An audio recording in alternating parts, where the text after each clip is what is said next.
Um, wow. Yeah, that I couldn't have said it better myself. Yeah, you want to go ahead and say that one more time for the week of wrestling?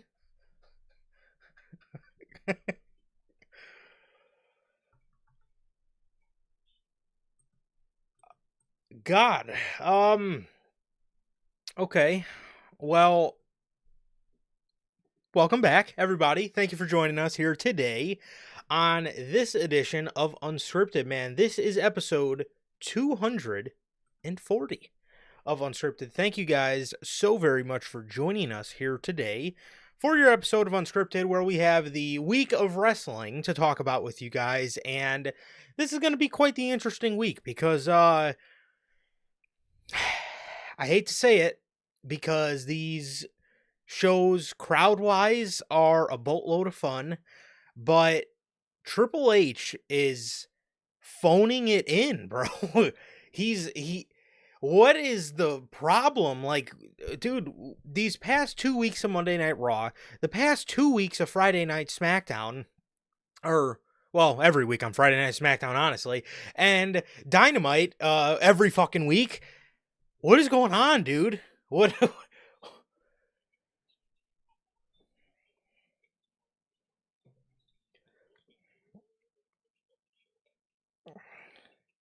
Good God, I might not blame you for that, bro. I might not fucking blame you for that. Tonight we got another episode of Monday Night Raw, and it is yet again another. Honestly, in my honest opinion, um, okay, I'll say this: the John Cena, Cody Rhodes stuff was fire. I like that again. I know a lot of people might not like it, but I thought John Cena gave us a little bit more insight into what his goals are now that he is a heel or a human being, as he would say. And I actually I did really like the direction of where they went with the Jay and Gunther stuff tonight with the inclusion of Jimmy. I liked the seriousness that was added to it. Other than that, I thought Monday Night Raw was just again another phone in, dude. I thought it was another phone in, and dude, this is what you're calling the biggest WrestleMania season of all time. And I know, Triple H does. He kind of does this every year. He pays attention to like one or three feuds. Everybody complains about the WrestleMania build. We get to WrestleMania and the show ends up being fire, and everybody forgets about the build because it was one of the greatest WrestleManias we've ever seen, right? But again, and I'm sure things will be that way, but it still doesn't give him the excuse to give us a WrestleMania build that is centered around one and a half feuds. It's lazy, man. It really is lazy. And again, the way I've seen him, and I think what makes it worse is we've seen him build takeovers where damn near everything on the card was properly built. It was incredible, and it was so rich in story. And I understand a WrestleMania card is a lot bigger, but man, if you could focus on anything other than just John Cena and Cody Rhodes and give something else a little bit of love, that would be that would be nice, man. That would definitely be nice. Um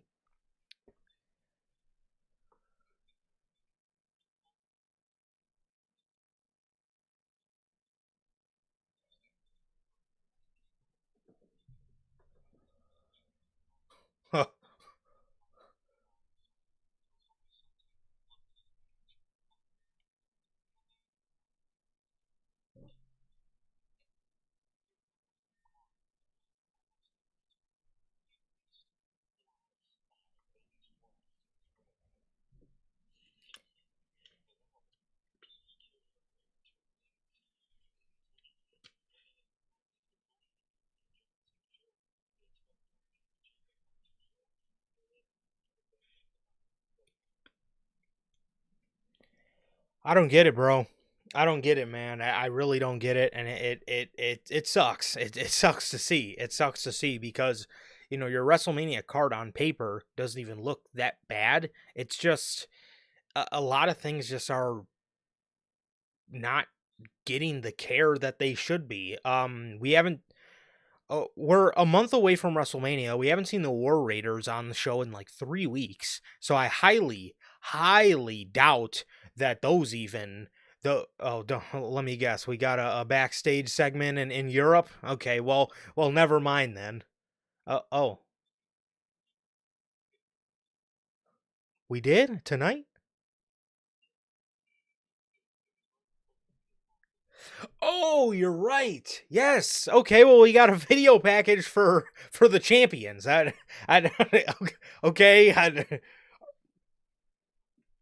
Are they re-debuting? Are they talent coming in? Or what? Why are they getting a video pack? Can we get these guys on the show? And then don't even get me started on the New Day. I mean, if you weren't doing anything with Big E for WrestleMania, then why weren't they going after the tag team championships? Being that, oh, I don't fucking know, they get like the biggest reaction out of any tag team in, and why aren't we using them in anything other than a fucking backstage segment?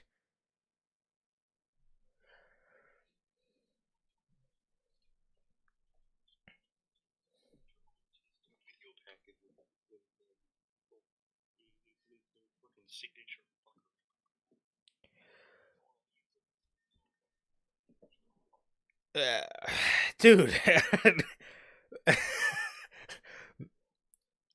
man, I don't get this, man. I really don't get this. Yeah, again, you turn the New Day heel, great. If you were going to build to a match with Big E, then I would take a step back and say, okay, I can see why they aren't going after the tag titles. If we're not getting a Big E match at WrestleMania, then why didn't you put them in the tag team title hunt? What?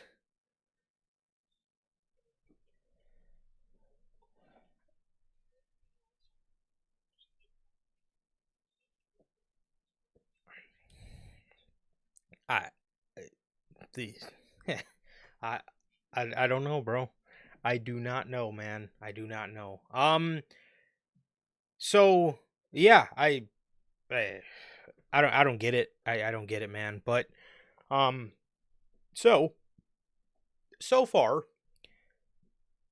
in my opinion, man, ever since we came out of the Royal Rumble, a lot of these shows have lacked. And they've been in big venues, bro. They were in Glasgow tonight. They were in Brussels, Belgium last week. Week before that, they were in Madison Square Garden, and damn near nothing outside of a steel cage match at the one show, a John Cena promo at the other, and a John Cena promo and a Jimmy Uso and Jey Uso backstage on the other. It's just like, why am I depicting one thing out of each 2.5 hour program that I can look at and say, okay, that feels proper for WrestleMania. And again, I go back to NXT Takeover and those shows, and that was an hour of television that felt like the fucking greatest hour of my life every Wednesday.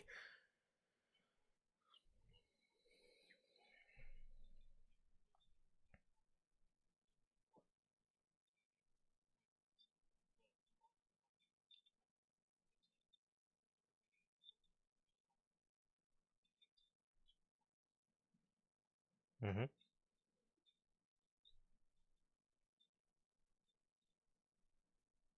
Uh, is nowhere to be found, bro. It is nowhere to be found.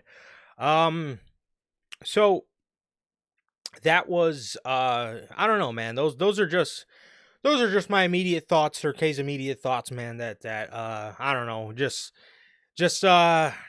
feel before we get underway with Dynamite, that I think both of us needed to get off our chest, because man, it's you can't be so reliant on these crowds and fucking John Cena to get you through the week, dude. I mean, your roster is so stacked up and down, and if you look at, everything you're doing for WrestleMania coming out of Monday Night Raw, the show should feel better. The show should feel a lot better, man. Again, you look at your matches coming out of Monday Night Raw. Well, John Cena and Cody Rhodes technically isn't even coming out of Monday Night Raw, being that Cody's the champion on SmackDown, but you have that. you have that, man, and then again, you have Gunther and Jay coming out of Raw. You have Logan Paul and AJ Styles coming out of Raw. We haven't seen them in 2 weeks, other than an Instagram video that Logan sent in. He's I don't know, man. I don't know. And then again, you look at some of the other things on Monday Night Raw. It's kind of just like, what are you gonna do? Everybody wants the Becky Lynch match for Lyra. Are we gonna get a Bayley match, or are we gonna get no match at all? Like what is going on, dude? I mean, are you gonna pull a Tony Khan and wait 3 weeks before the pay-per-view to start getting this shit all together, or what? Because I mean, again, dude, these seem like perfect crowds to do huge shit in front of.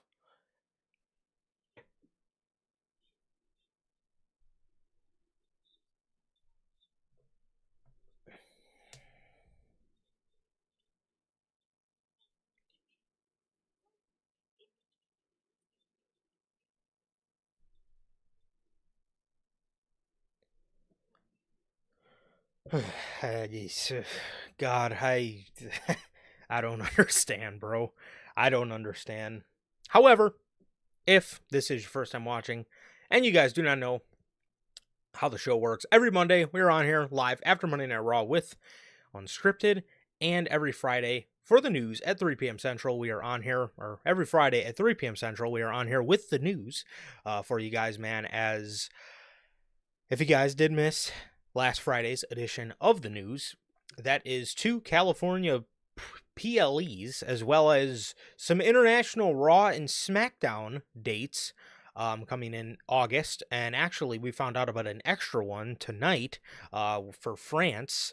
The Monday Night Raw after Clash in Paris is going to be an international Raw, so we'll have 2 weeks of international SmackDowns and 2 weeks of international Monday Night Raws again in August.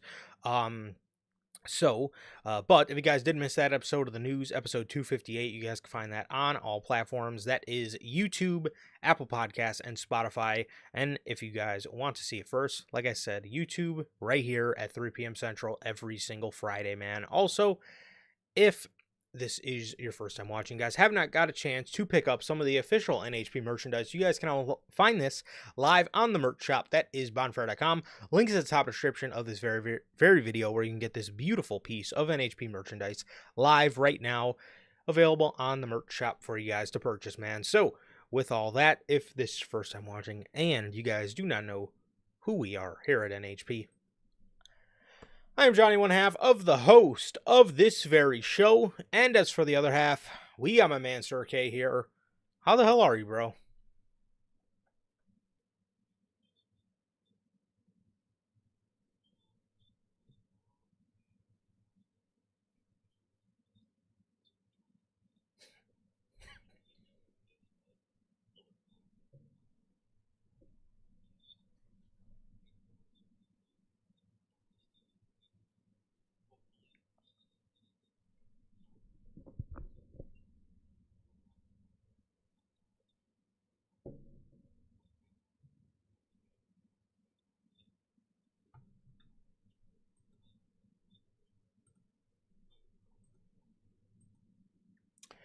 I am doing good, bro. I am doing good.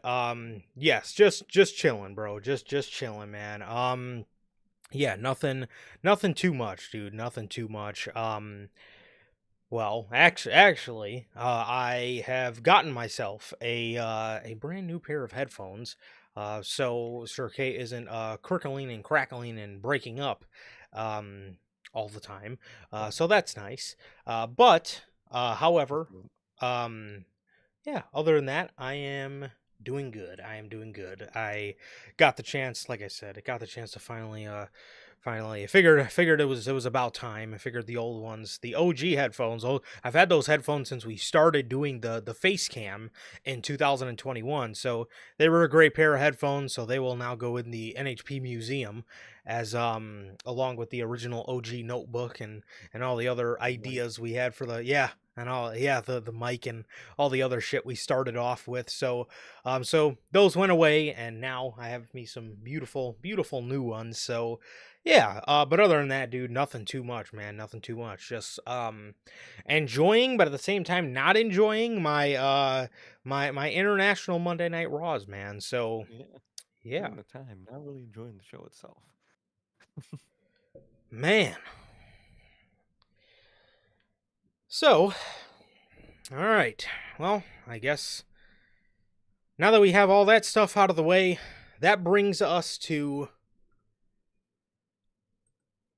ah God, no. Yep. Yes, it does. No. That brings us to AEW Dynamite.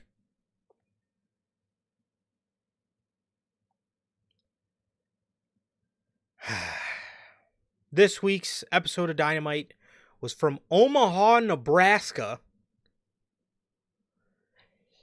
in the middle of a blizzard. And in the middle of a blizzard, we got good lord, we got a landslide of a Dynamite here. Oh Um, yeah, man. Truly, the blizzard. Hey, the blizzard fit. It was a fucking ice cold show. it was just that. It was an ice cold show. As yeah, man, this episode of Dynamite was your typical episode of Shrug Your Shoulders Wednesday. Because after every segment, damn near, I was shrugging my shoulders because who cares? A lot of the stuff, realistically, man, a lot of the stuff on this episode, a lot of dumb decisions. The world title match was not in the main event, and Mm, what was in place of the main event was Megan Bain versus Chris Statlander. bro, Tony, what are these? go ahead, bro. What, Tony, Tony. What are these main events? Period, dude. How can you look at a card and pick the most nothing match on it and say that's the main event? The main event is the most important thing on the show. So, especially when it comes to weekly television, that could be anything. That could be the world title. That could be, a tag world title, any title, big blood feud storyline. The main event is the most important thing on the show. And the most important thing on your show, the men's world title match, was just in the middle of the show for another. So, by that logic, the most important thing on the show was Megan Bain versus Chris Statlander in a main event that nobody cared about. Wasn't that for a world title shot too? As if Chris Yeah, Statlander like even like didn't would why would I she don't know, man. I don't know at this point. I wish I knew. Fuck, dude. I wish I knew too, bro. I fucking wish I knew too. So yeah, another phone in week. I mean, this is normal with AEW. We've been used to phone in weeks Oh for yeah, like the past years now, 8 but months now. The last time I don't remember him phoning in a Dynamite was in July. On the first there was a 2 month build to All In. The first month was fucking phenomenal, and the second month I don't know what the fuck happened. But literally since July, the month of July was ridiculous, and then everything just fell off all over mhm. again. So ever since then, it's been a phone in week. But like I said, man, we have another phone in week of Dynamite here.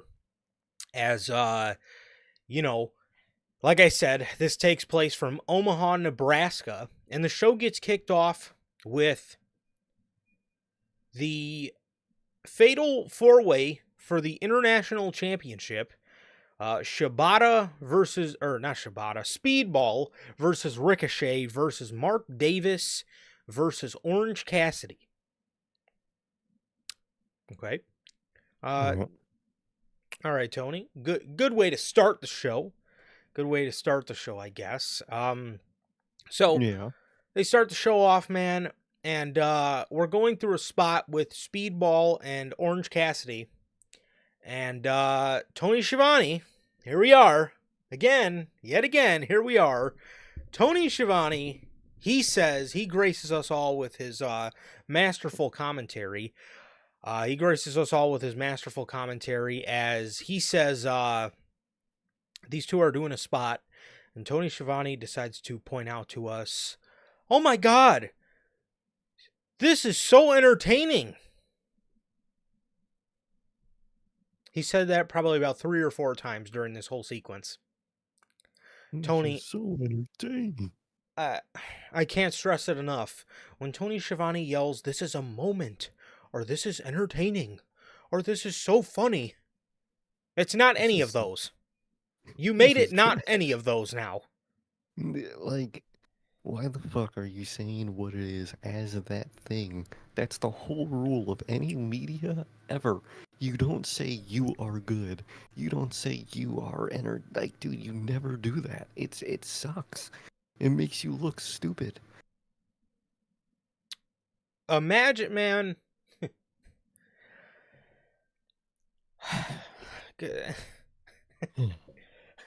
Imagine watching a movie Okay. like the Batman, Oh, right? yeah. Let's go back to the Batman. Remember the opening scene where he's all the guys they're fucking jumping they're jumping the dude in the subway, right? They threw him down and they were all about to jump his ass, and then obviously Robert Pattinson, you start hearing the footsteps. Mm-hmm. Imagine he gets done walking out of the tunnel, and the guy says, "Who are you?" And he says, "I'm entertaining." Or, or as you're watching the movie, some of the greatest shots you can watch. Matt Reeves just pokes his head on the camera and says, "This is good, isn't it?" And he goes back. This is a great Bro, shot. this is a great shot, right? Yes. Now get out of it. Shut up. Dude. Yeah. I mean, imagine he gets done whooping all their asses in the subway, and at the end of it, he goes, that was badass. Like, yeah, no shit. No shit, Tony. Hey, well, the main question coming out of this match was, why the fuck is Mark Davis in the match? Well, I'll go ahead and tell you why Mark Davis was in the match, and I could have told you this before the match started. Mark Davis He's was in the what match to wrestling take the for? pin. No way. Yeah, and take the pin he did. He was a double champion on this night because he got pinned by not one of the guys. He got pinned by both of them. He got pinned as Mike Bailey was doing a backslide pinfall. Ricochet put his legs on the rope and was pinning him from that predicament. And he legitimately got pinned by both guys. So they couldn't figure out who won. And instead of maybe like another week or two of like these two trying to see who is going Get the to spot. get the spot, and then they obviously announce, or Kenny Omega just says, "Fuck it, I'll take on both of you guys." I swear to you, within 5 seconds they throw up the graphic, and it's all three of them. It's a triple threat. It's so at the pay-per-view it's going to be Speedball versus Ricochet versus Kenny Omega. And again, look at what they're doing with Rhea Ripley, Io Sky, and Bianca Belair. We all fucking know Rhea is going to be in the match, but they're stringing you along with week-to-week television that some aspects of it, like them muffing Io in the face, can get a little repetitive, but I get what they're trying to do, and it's better than if they just would have said, "Oh, well, Bianca screwed Rhea, so let's throw Rhea in there." Like, no, they're trying to make sense out of Rhea Ripley being in there. And it wasn't just her writing her name on the contract, because they even came out tonight and said that's not how it works. You can't just run up and you can't fucking run up, sign your name on somebody else's taxes and get their fucking tax return. That's not how that works. No. Rhea can't just sign the paper, so they said. She's not in the match. That means nothing. But what they're doing is they're stringing you along with compelling week-to-week television that's going to eventually lead to Rhea Ripley being added in the match. Here, they could have did that with Speedball, Mike Bailey, and Ricochet, and what do they fucking do? They throw a graphic up 5 Instantly. fucking seconds after the match ends. Like, yeah, you can't make it look more fucking predetermined than that, dude. Like, dude, at least wait till the next segment and a half to fucking hit the graphic. At least. Oh God. Okay, so that, that was the opening day EW Dynamite this week. The match is gonna be great. The match is gonna be great. I wish they would have went with just a one-on-one, but it seems like Speedball is the new shiny toy. So rather than having him lose, they wanted to throw him in there because again, I feel like he's at the moment he's Tony Khan's new toy. I So think so. so he's jumping out of his boots. Excuse me, he's jumping out of his boots to use him, and he's going to use him at the pay per view, and I'm sure it's going to be a great show. I'm sure it's going to be a great show, man. But again, it really goes to show how lazy they can be in the storytelling department because again, it's staring you right in the face to do. And you could have even said, okay, we're going to do Speedball versus Ricochet next week. Ricochet cheats to win. He's beating the shit out of Mike Bailey. After the match, Omega comes out for the save. Maybe he helps Speedball, but Speedball pushes him like, dude, I don't want your fucking help, I want to take your title. And then Omega's like, you know what, fuck it, I'll fucking face both of you. You see how easy it is? I mean, honestly. Yeah. And do you see how fucking easy it is? It's just like I don't understand why they lack just the fucking art of storytelling so much, man. I I really don't get it, man. I really don't understand how you just lack that. Just think they're just maybe we could just do this so they do that. Extend it out 2-3 weeks, and it's that simple.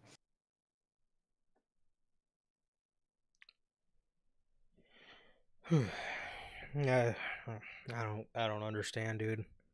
I don't understand. But the next match on the show was Mercedes Monet versus Billy Starks. And she defeated Billy Starks with a crossface. And that was about it. It was just another match for Mercedes Monet. She's 17-0. And Oh, that's all they tout. They do the same thing with Hologram. He's 230-0. And he and you didn't watch fucking .1 of those matches. Usually, it's just that padding, bro. That's all it was. Yeah, that's exactly what it is, man. That's exactly what it is. It is stat padding at its finest. The most Mhm. compelling thing from this was a couple interviews late, or a couple backstage segments later. Mercedes decided to throw out, Billy Starks is good, but she could be so much better. It makes me wonder who's training her, who's teaching her.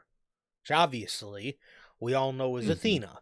And as it was put behind one paywall or another, as if you can't fucking see it for yourself on Dynamite. The possibility of Mercedes and Athena could be coming as soon as Dynasty. So look out Yeah. for that, as it seems like that's what we will be getting sooner rather than later. I think fucking Stevie Wonder and Helen Keller could have seen this match coming before any of the people that found out about this through a paywall. So just saying. Mhm, but, it's like if when Cena won the Rumble, or not Cena, I wish, when Jay won the Rumble, if they put behind the paywall, may, will Jay Uso gets a WrestleMania match? Question mark. See, find out. Pay $5. Find out who he might face at WrestleMania. Yep, and you pay your $5 and then they say the possibility of Jey Uso versus Gunther is likely. Likely, No but fucking shit. the option for the other champion, Cody Rhodes, is still possible. What? Like, You pay $5 just to be told just be told the description of the Royal Rumble match winner rules. That's all you do. LOL wrestling journalism. Hmm. Oh God, I don't know where that came from. That's what weekly television right now is doing to us, dude. It's killing me, dude. It's fucking killing me. Hmm. Literally. The Outrunners. The Outrunners, they did a video package talking about their time hyping up the Omaha Mavericks. I believe it's a college basketball team that the Outrunners went out probably about a month ago or whatever to hype up. They went and hyped them up for their championship game. They were sent out there, just to hype up the team. They did some motivational speeches with the team. They went in the locker room after they won their game. They elbowed a garbage can. They, AEW, they put this they put this video package together, and they probably said, man, the Outrunners, man, they're so great. And not a single thought went through anybody's fucking brain as to what they're doing with the Outrunners, or how they dropped the ball with them so ridiculously hard. Oh, so insanely hard, dude. It's unreal. So that was that. It got me a little sad because, again, you look at how marketable the Outrunners can be, and you, again, you just ask yourself, man, like, this guy is really not fit to run a wrestling company. Like, how It's how do you let so much like slip out of your fingers, man? Like he's now booking any of these people to completely under booking the whole show. Yet he's making a special episode out of Dynamite in a few weeks with the Dynamite that outlives Nitro. Dude, he is. what are you?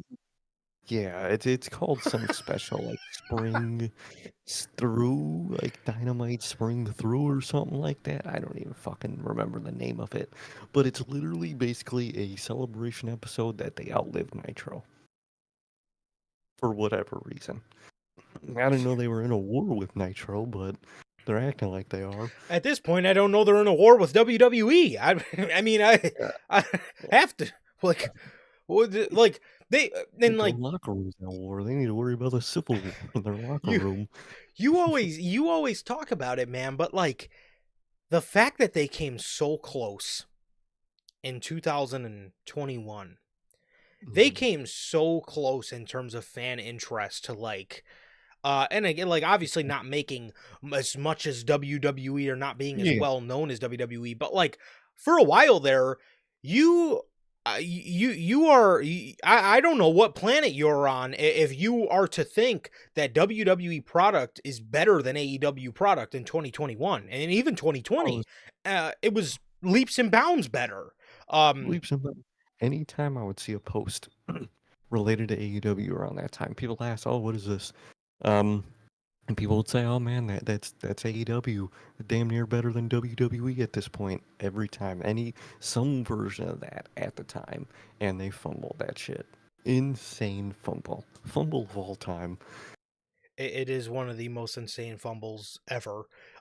Because yeah, I mean, like I said, man, and again, like Sir K says all the time, that they were so close, and I mean, again, in terms of like, in terms of Overs, you obviously. know being in terms of being better, they were there.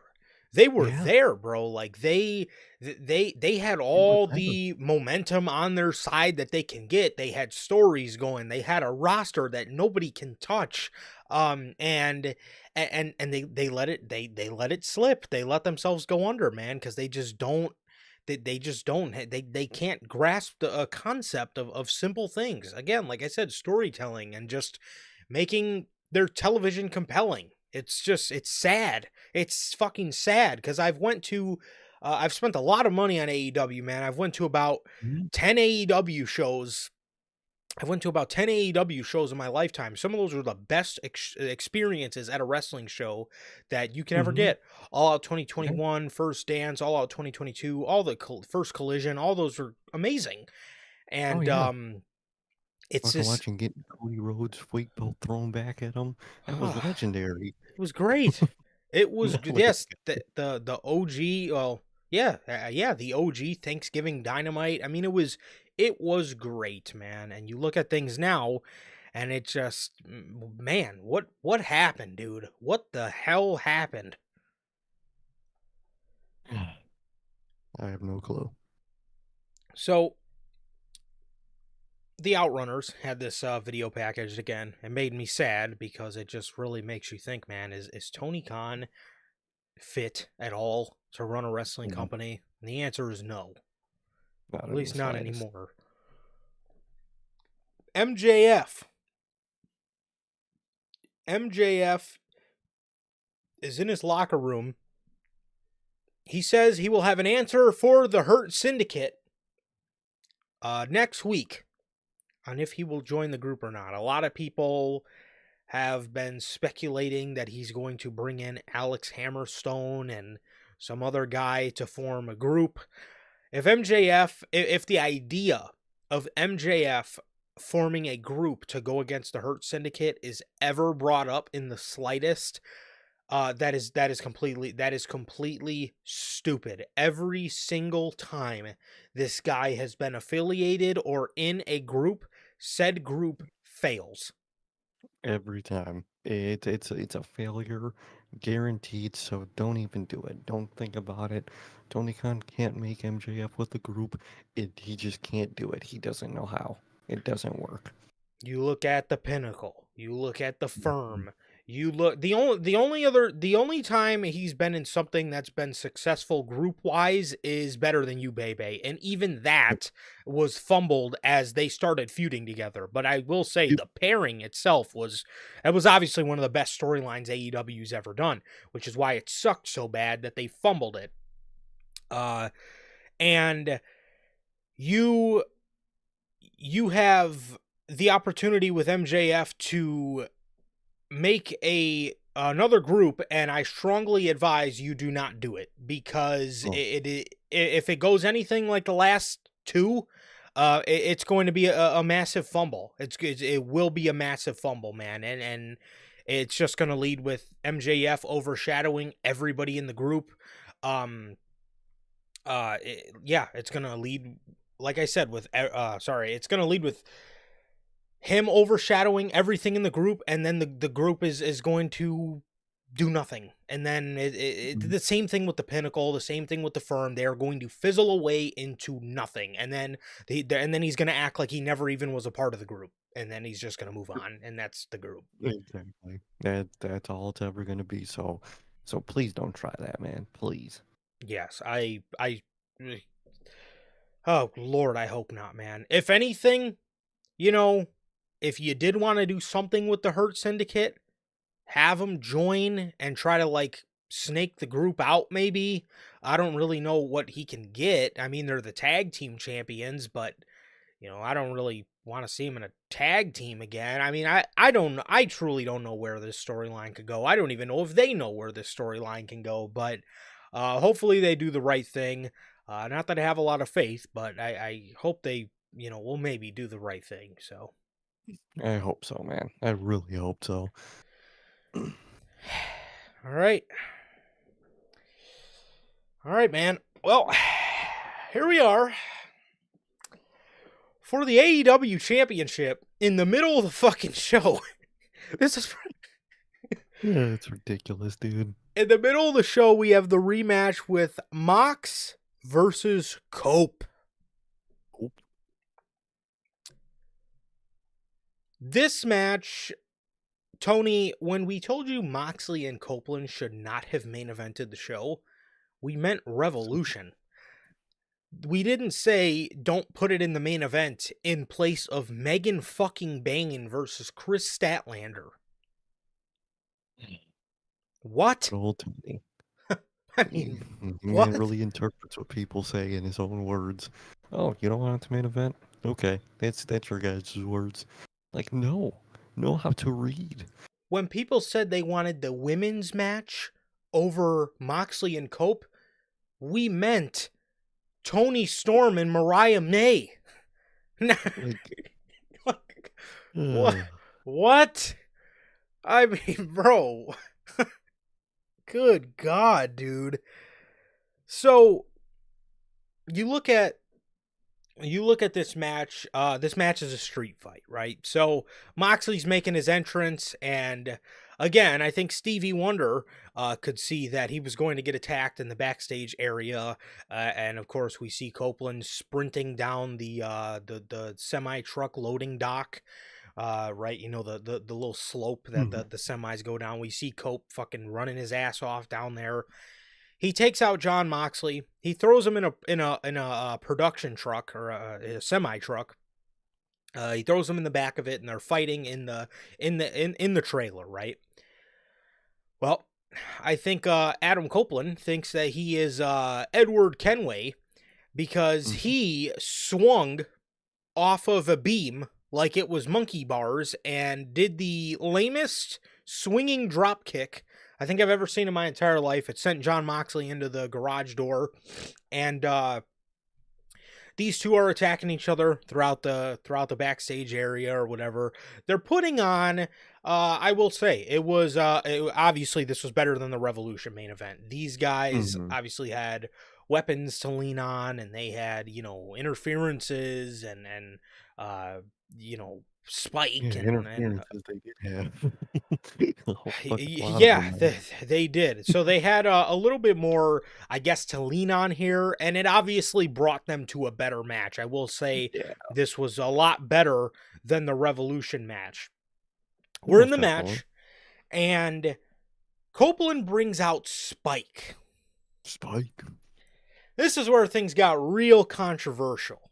So, Mhm. Mr. Cope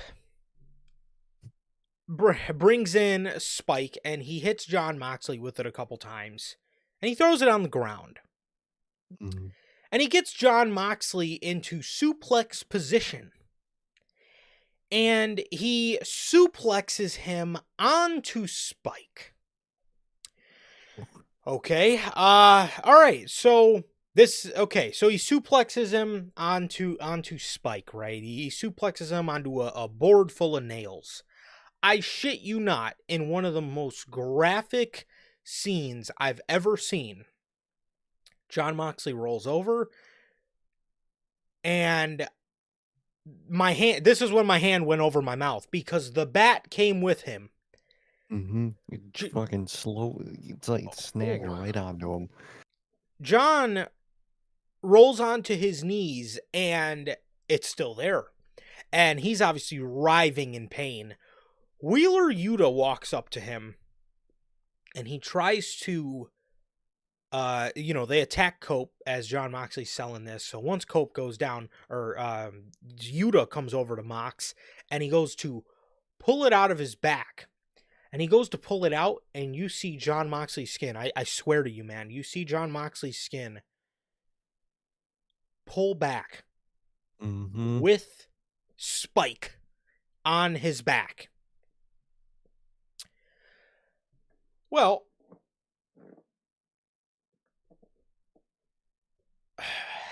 okay. So this spot happens.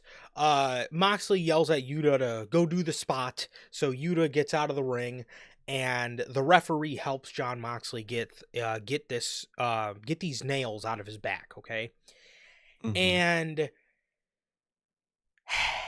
I want to take you back to, okay, so a lot of people were upset about this. A lot of people, say, I seen a lot of, this is indie trash. This is a glorified indie show.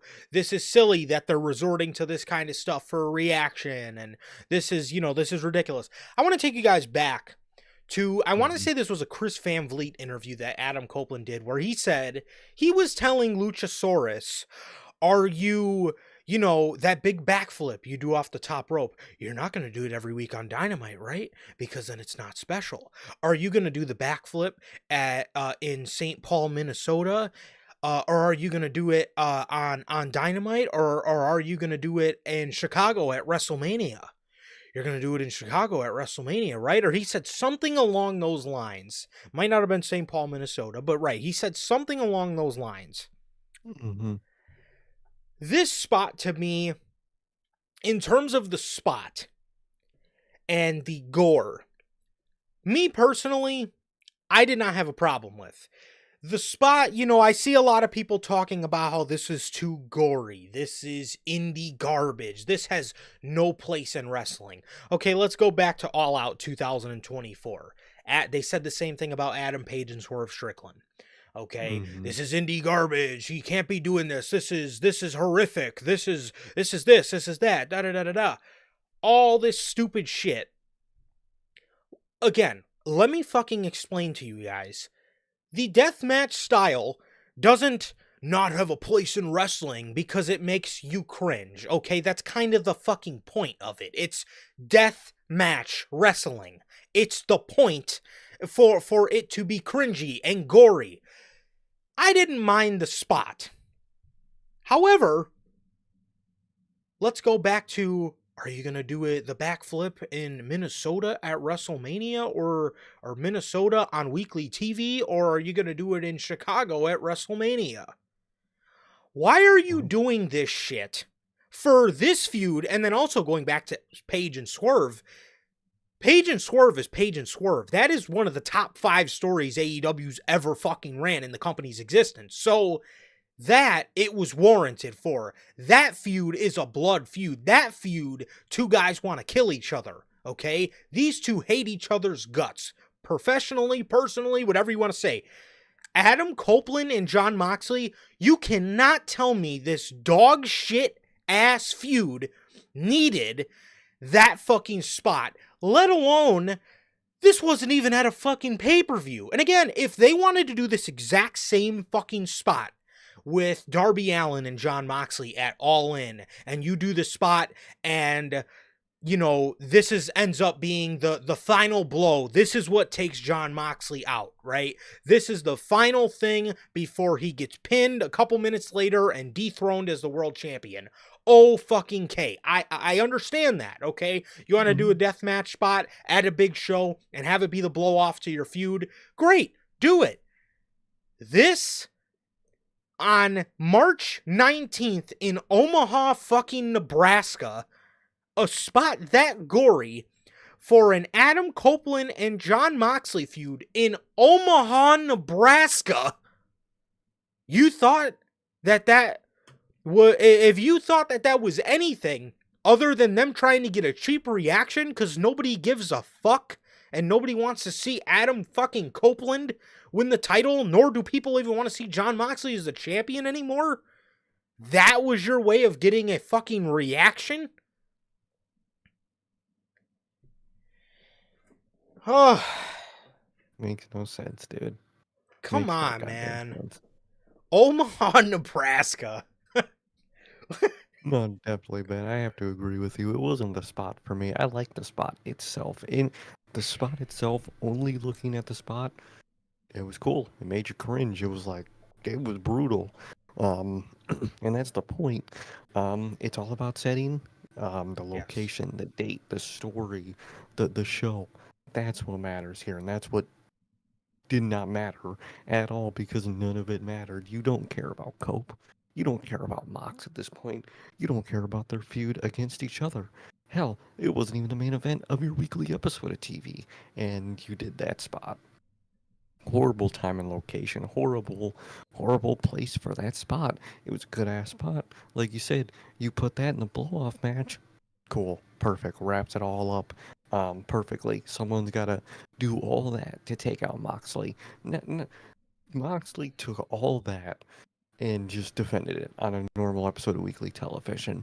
By logic, you think to yourself, damn, what do they have to do to defeat this man? They gotta call Arn Anderson at this point. You need the Glock, because nothing can defeat him. Because something you would think would be a blow-off, you just did it, just to do it. Just for the cheap pop.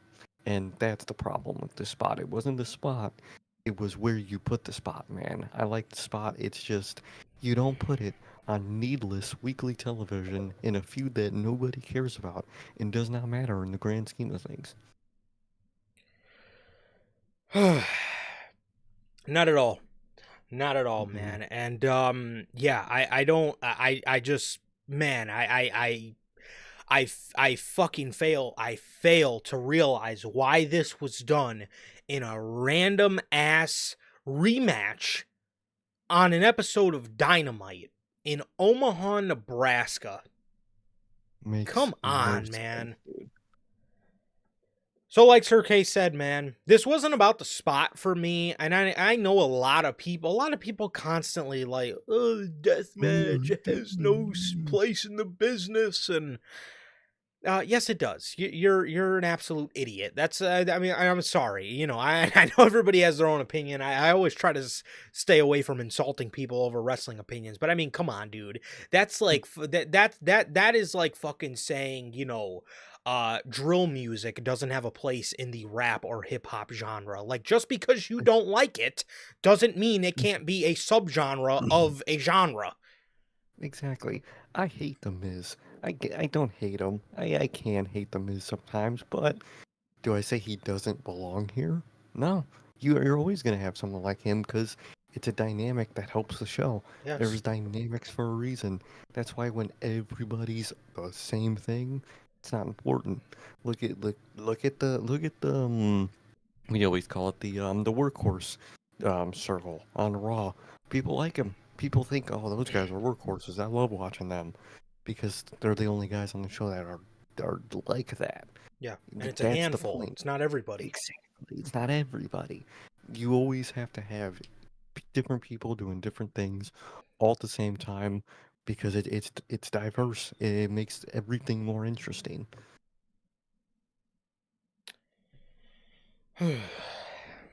Yeah, I mean, I don't understand. I really, really, really don't understand it, man. But yeah, honestly, man, like I said, I never mind those kind of things. It's about setting. It's about Hmm. setting. Okay, if Drew McIntyre and CM Punk were, on Monday Night Raw busting each other over the head with toolboxes, I would have said the same fucking thing. But did they do Yeah. that? No. They saved the gore and the toolbox and, shoving bracelets in each other's fucking mouths for the Hell in a Cell match. Okay, they saved it for the big blow off for the feud. They saved all the blood and all the gore and all that stuff. They saved it for when it mattered most. For John Moxley to take a bump like that and it's not the blow off match, dude. I mean, what are you doing other than trying to get a cheap pop?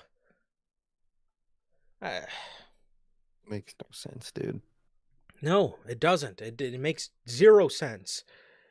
Um, so that was that was the that was the that was the controversial spot, and this match somehow gets more controversial because Yeah. with Wheeler Yuta coming out, this match turned into bloodline rules Hmm. because Wheeler Yuta comes out, Copeland takes him out. Oh, here comes Claudio. Oh, here comes Pac. Oh, here comes Marina Shafir. Okay. Okay, so FTR come out to save Adam Copeland. Are you kidding me, dude? Are you actually kidding me, bro? No Wait, mention of each other dude. Okay, for let, let, weeks. let me finish the bloodline rules, bro. So, Okay. so, so FTR come out for the save. They come out to save Adam Copeland. Then here come Nick Wayne. Here come Kip Sabian. All right. Here comes Willow to even the odds with Marina Shafir. Copeland takes a Wayne's World. He gets a little bit more offense in, and not too much longer, John Moxley hits him with a bulldog choke, and he passes out. Now, all those people that I mentioned that came out there to stop him, that was 7 people that it took John Moxley, and 2 of which aren't even in his group. Mm. Nope. The patriarchy and the whole entire Death Rider group come out to help John Moxley get rid of Adam Copeland. And in that, this whole entire match, I don't know if you guys seen the compilation, it was floating around on Twitter. He took 6 bumps and a bulldog choke this whole entire match. And it took 7 people for John Moxley not to get him to tap out, not to get him to take a pin, Oh, but to get him to pass out. because my favorite part about that shit is it took two factions and all that 6 bumps for Adam Copeland to kick out and then be put in the bulldog choke and then put to sleep. He kicked out. After all that, he got hit with a finisher and then kicked out. He got fucking attacked by a faction and then Two another group. And he factions and he kicked out. That is insane work. Oh, Insane work. And then this man is gonna send a story to Sean Ross Sapp about fucking about an old story about how Finn was supposed to beat him back at WrestleMania. Like, dude, I'm sorry, I'm not believing that. listen. Come on. If I am believing that, there's no way you can't tell me the whole Judgment Day wasn't going to find a way in that cage and all beat the shit out of him to get him to lose to Finn. There's no way that was going to be clean. I refuse. No way. I I don't refuse. believe that. I literally don't believe that. Dude, man, and what a coincidental time for that to come out. Now, as everybody's picking up on calling him selfish. And I have told many of my friends, everybody knows I like to call Adam Copeland, you guys know it, I've said it to you guys a couple times, rated S for selfish. Cope. He is. Exactly. Rated E for ego. I like that. I like that. Yeah, that's another great one. I gotta find some egotistical word that starts with R, so it fits with the rated R superstar. So, man, I don't know. I don't know, man. This guy, this guy is just. I mean, this is absolutely ridiculous, man. This is absolutely ridiculous. And now, after we've been saying it for a very long time, now everybody's coming out of the woodwork saying, man, who is this guy ever even elevated? Motherfucker, we've been saying this shit for the longest time, and nobody has believed us. Nobody has believed us, and now you guys are finally starting to see it when we could see it the whole entire time, bro. We could legitimately see it the whole entire time. And yet again, there's a fucking synonym for everything but the letter R. God damn. I know, dude. I was trying to think of some on my own, but I was just like, man, I can't find one, man. So I guess I'm gonna just have to stick with the rated S superstar, Cope. He is rated S, man. So yeah, man. I mean, it is ridiculous, man. It took a Bloodline rules match, for him to go down.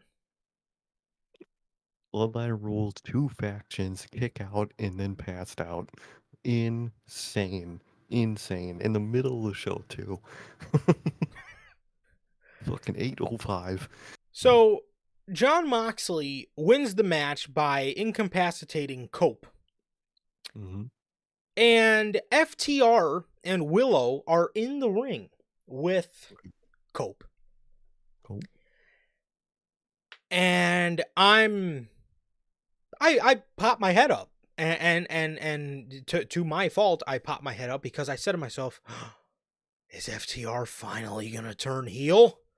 I was like, oh my god, this could be, because I'm looking at the way Dax is looking at him, and I'm like, oh my god, I'm like, this is perfect, because again, a lot of people have turned a blind eye to FTR because mainly Dax. I mean, but it makes sense for him to be heel, right? He's very unlikable with some of his outbursts or whatever, and just the way he can't put down his phone sometimes. But he,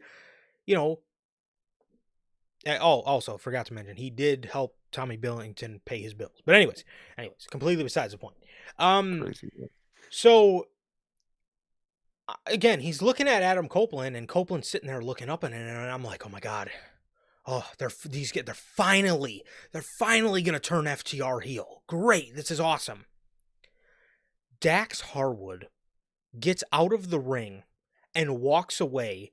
Cash goes to grab him, and he pushes Cash away and walks out. And then he puts a tweet out, I'm not mad, I'm disappointed. Disappointed in what? Yourself?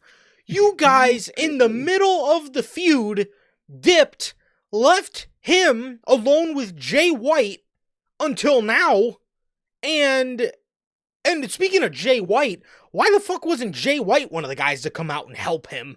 But I think he was, but it was the whole blizzard. It stopped Jay White from showing up. I think he was supposed to be in that spot. okay, makes sense. Well, That's sensible. That's yeah, I okay. could go say okay too. Yeah, okay. Now that makes sense that I know that now. But where the fuck have you guys been? You guys in the Oh, middle, you guys came back with him, proclaimed you were going to take down the Death Riders together, and then you guys dipped to go feud with the fucking Undisputed Kingdom and Danny Garcia on Collision, and now you're back and now you're disappointed? Where's the logic in that? What? the third wheelers, bro. They went off third wheel on fucking Daniel Garcia for no reason, and now they come back. They fail to help Edge, and they're mad. And Dax is mad at his tag team partner. What? What are you doing here, dude? Uh, the, the, this shit, this shit, man, is just this is just downright embarrassing, bro. I mean, seriously, man, this is downright embarrassing storytelling. How much sense this lacks. You're mad at your boy because he couldn't beat the Death Riders, but you left your boy. Make it make sense, dude. Make it fucking make sense. Makes no sense, dude. Makes no goddamn sense. In the slightest. It would make sense. You could have played it up as, maybe they had tag teams opportunities they could have went with, but they stayed, and they stayed with Cope the whole time to help him throughout this problem, and Cope fails. Boom. Now you got a little reason to be pissed at somebody. I wasted all my time. I could have done this. I had a tag opportunity we could have went for, and we stayed to help you, and you failed. What the hell, man? That's something. Not you abandon him and come back and then are still mad. It's something and it adds layers. And I'm sure you Blame just spitballed that off the top of your head, too. 100%. Off the top of my head, I'm like, wait, you could have just did this, and there it is. You could have just did that. Simple as that. Literally the simplest storytelling ever. Tony. God. The, ugh. Absolutely just. Oh my god, man. It is, man. Good lord, dude. Good fucking god. I don't know anymore, man. I really don't. So that was that. That was that match, and Moxley retains. No sign of Swerve Strickland. He attacked him on Collision. We haven't even heard of anything for these guys being scheduled for Dynamite, so I don't know if they're moving that feud to a Collision feud. Way to make people not feel anything for Swerve's rematch 1 year after winning the championship at the inaugural Dynasty. So Fucking putting Swerve on Collision is just insane to me, dude. Oh, good lord. Let's put CM Punk on speed while we're at it. yeah, might as well. Might as fucking well, dude. Will Ospreay. All right, get this. Okay. So If I'll get it. according to Excalibur, Oh no. Will Ospreay said if he traveled all the way to Omaha, Nebraska in a blizzard, then he's coming for a fight. Okay. So they put him in a match against AR Fox. Wait. Just he's looking for. So by that logic, he was in his car driving through the blizzard, can't see shit. All right. And all he's thinking is, man, I'm looking for a fight. I want to pull up and look for a fight. After driving through a blizzard. That was what was going through his head. Yeah. He's looking not not let me hope I can see the fucking exit sign on the E-way. He's worrying about a fight. Not worrying about a fight. Just damn, gas is actually cheap over here. We might stop. That's a rental. We'll just put some shitty gas in. Who cares, man? We're AEW. We don't care about the rentals anyway. Um, but man, he was just the whole time he was looking for a fight. That's all he was thinking about, man. Yeah, so he got his fight and he beat AR Fox with a hidden blade. Now, what happened to my alliance with Kenny Omega? What happened with that? Uh, uh, They're hey, just gonna bring it up in a year and a half when those two finally feud. it came and went like Chicago weather. It Literally, fucking hell. That is yeah, right. that's where that went. But yeah, that was yeah. I I what what are you even doing with Will Ospreay at the pay per view? Like what? Does he have a match confirmed? I thought he did. I don't think so. I'm It at might least not just be unless he's been doing some collision building. Yeah, I don't think so. AEW Dynasty. Why do you have a two pay-per-view? Why do you have a pay-per-view name so close to Dynamite? And when you Google it, it just comes up Dynamite every time. I fucking hate looking up AEW Dynasty. Um, Will, does he have a match? I swear I thought he saw. Okay, I guess he doesn't. I don't know where I thought I saw he had a match announced. Maybe you were dreaming. I might have been. Maybe you were dreaming about him having a proper storyline with somebody. I probably was. I was probably sleeping during Dynamite at that point, by usual. And I might have been, obviously, sometimes you dream what you hear around you, and I guess I might have just dreamed that up, man. Tony Khan hit a graphic in my mind. That's how next level he is. Yeah, that sounds about right. Well, the main event, the star-studded main event between Megan Bayne and Chris Statlander. Megan Bayne defeated her.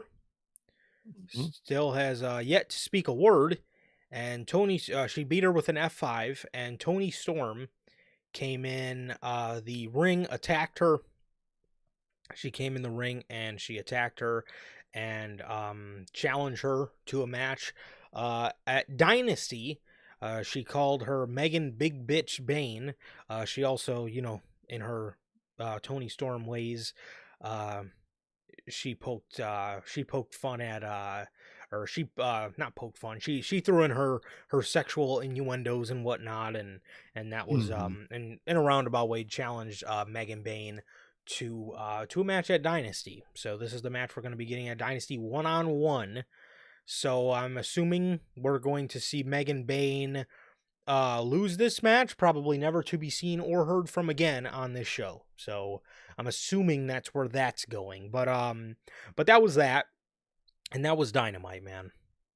It was Dynamite, man. The main event was truly a main event, man. Cared most about it, obviously.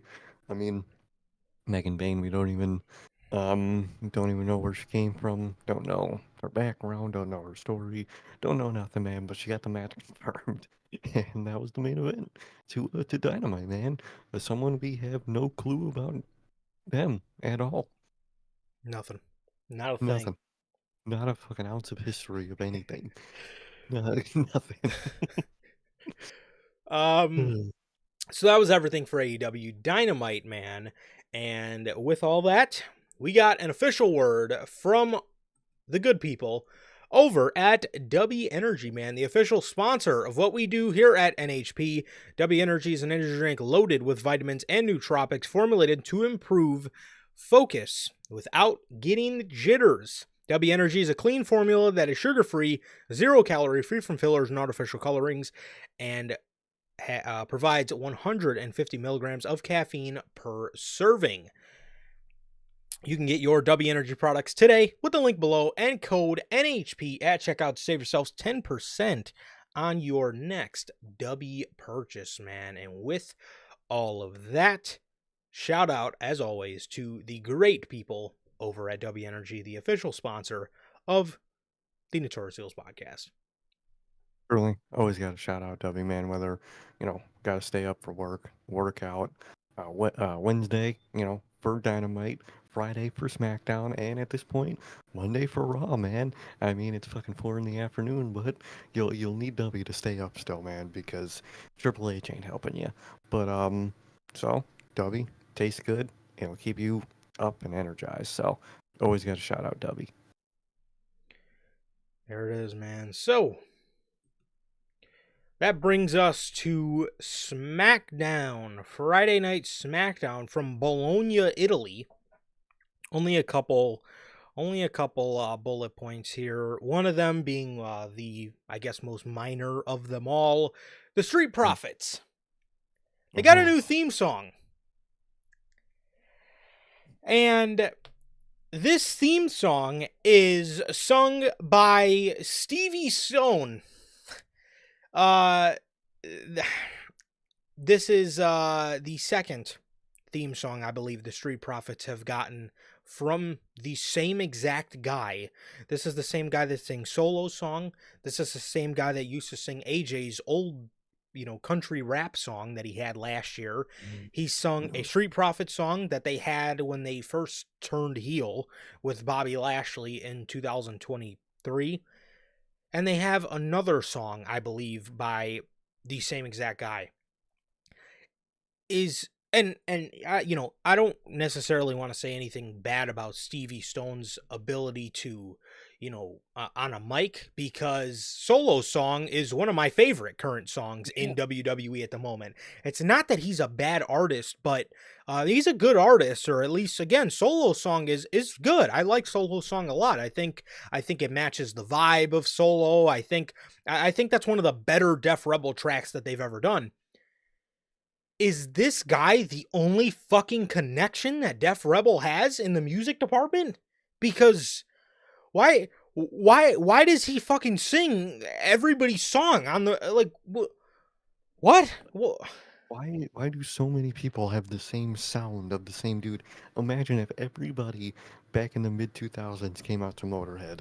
Would it be special anymore? Would you think, man, I hear that voice, I think Triple H. When I hear that song, I think this person. No, that's why it was the way it was. I always hear the joke of people saying, "Man, I used to have thought Blink sung their own song because it just fit them that much to where damn near everybody's song felt like it was made by them, dude." And even I was not. I'm not. You guys know we weren't Street Profits guys, man. But their old song when they were baby faces, it fit them. You think, okay, that's Street Profits, and not saying you should have kept it because you needed to change it. But that's what you change it to? Just noise? That's all WWE music is at this point, man. It's noise. It comes on, you're looking at the shitty Tron that just says Street Profits, and you move on, dude. This company is supposed to be, the where you go to get, that entrance, that theme song, that theatrics. And unless you're a select few, you don't get that anywhere.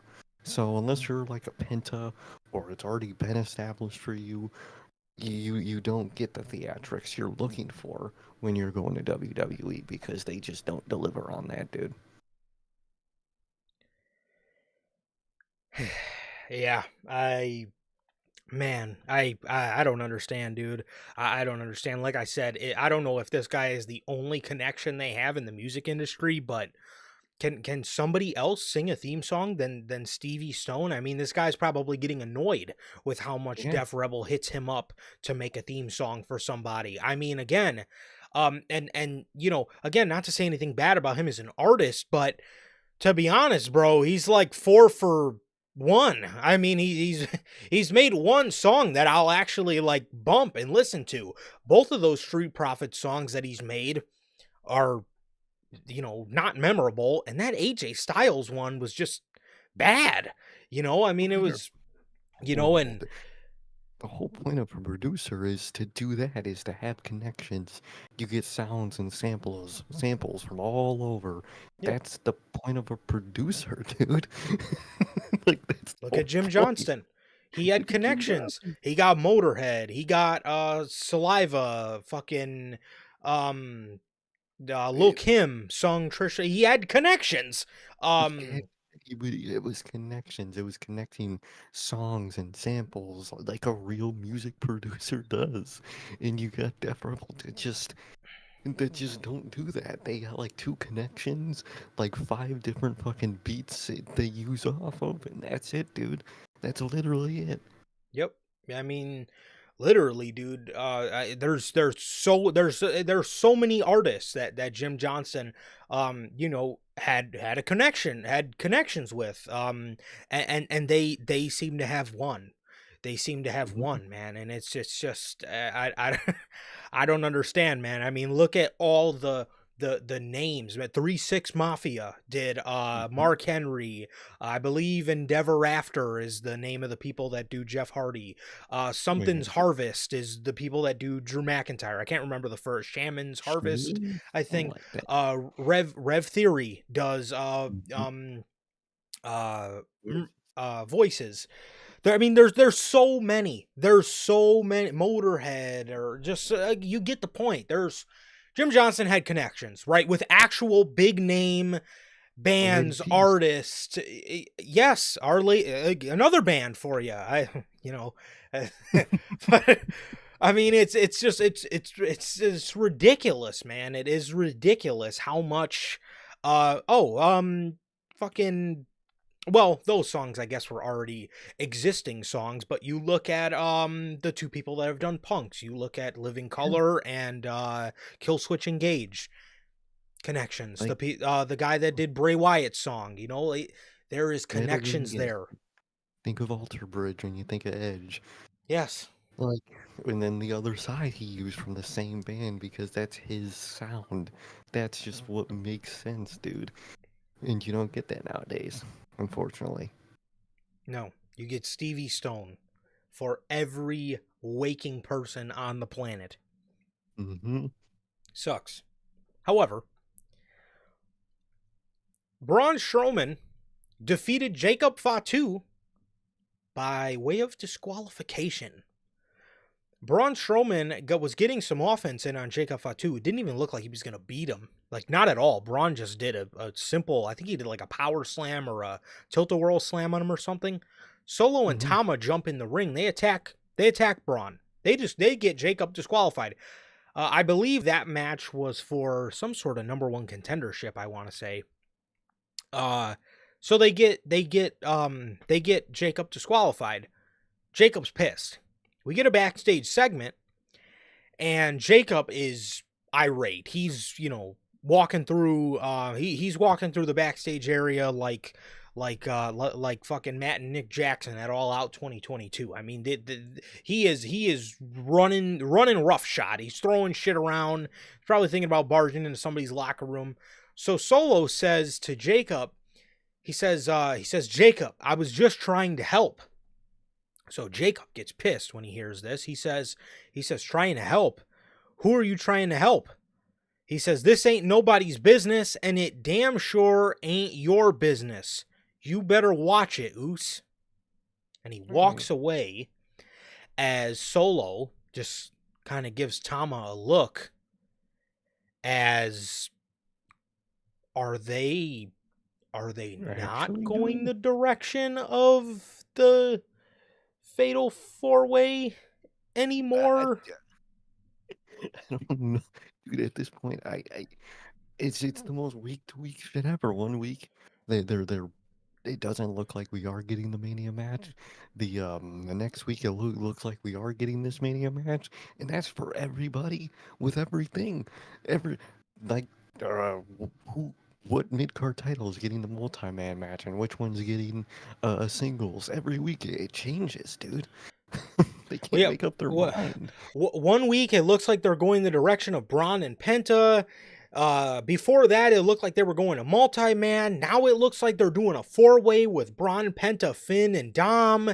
And then There and was then the AJ match that was possible. they teased Braun and AJ, and that nothing ever happened. And then you look at the U.S. title scene. They tease LA and Fatu. Then they tease LA and Jimmy, then they tease LA, Jimmy, and Fatu. I personally would have liked to see an LA, Jimmy, Fatu, and Solo, but if you're doing a 4-way for one, you can't really do a 4-way for another. What the fuck are you doing? No. I mean, and dude, we're less than a month away from the show. So like, again, I don't want to sound like I'm just bitching and not letting things play out, but we're a month away from the show. And what do we always complain about with Tony Khan? He fucking waits till 2 weeks before the show to finally say, "Oh, we're gonna do this," and then in a week and a half we have a whole match graphic of matches that make no fucking sense. But like, what the fuck is going on, bro? What are we doing here? Like we were talking about earlier with subculture and like diversity in like what a show is and what people are. Same way with stories. Some stories are good that just boom, graphic right before where the match would play. Sometimes a story calls for that type of build. But when that's the whole WrestleMania build, that shit is frustrating because the whole time you're asking, dude, what the fuck is going on? Who's doing this? Who's doing what? What does anything look like? And you shouldn't be asking that fucking 3-4 weeks before the pay-per-view, before WrestleMania.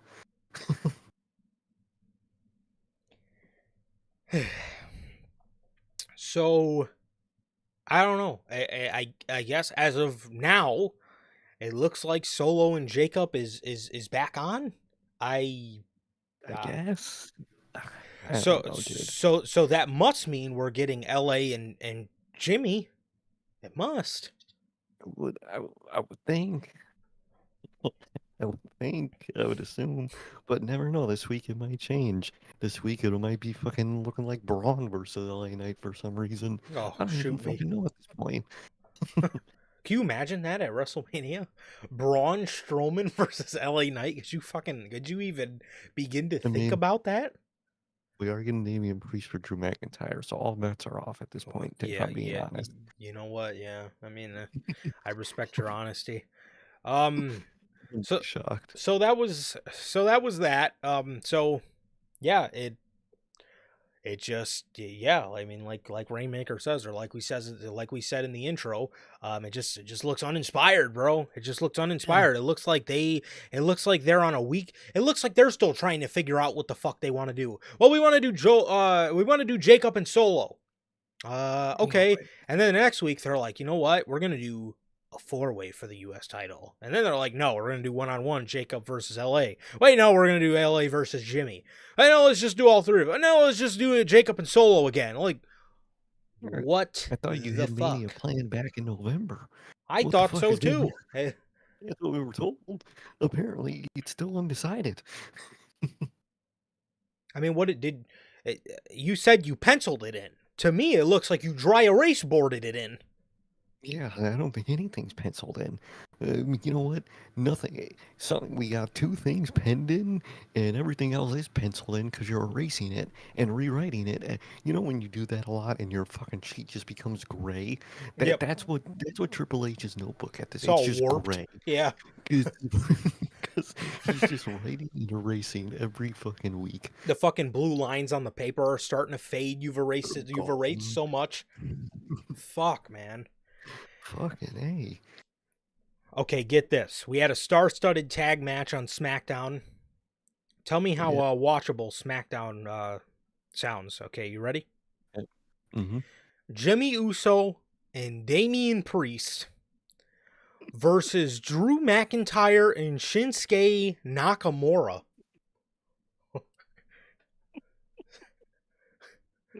I thought Jimmy was going for the fucking U.S. title last week. I thought he wanted the fucking U.S. tag titles.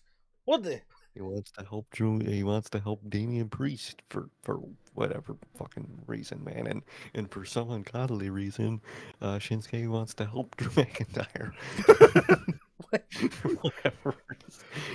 What All is this this is show, crazy, bro? and you still can't put Andrade on TV.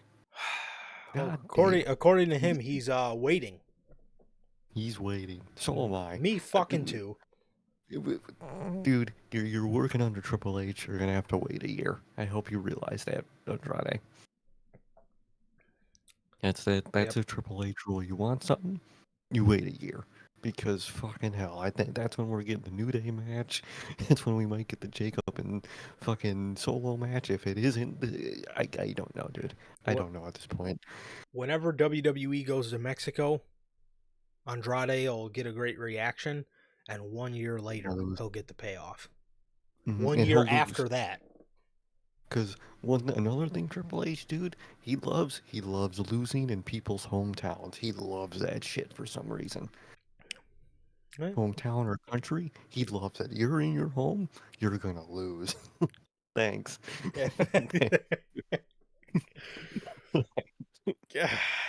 Man, Wow. Yeah, so the Triple H got some isms, bro. He's he got some. They're not as definitely. bad as Vince. Yeah, no. All this shit I say, would rather have Triple H always. I'll always preference that. But man, he does got his own little isms. I'll Yes, tell he you does. that. Yeah, he most definitely does, for sure. All right. So Drew attacks Damian Priest after the match to chance of one more time. You can't make it up, dude. You can't make it up. The crowd is fucking chanting for Drew McIntyre to Claymore Damian Priest, and I quote, one more time. He's a man of the people. LOL. Damian Priest is a man of the people, Yeah, according to you know, WWE and Twitter. the fans love him. No, the office loves Damian Priest. That's who Mhm. loves Yep, Damian Priest.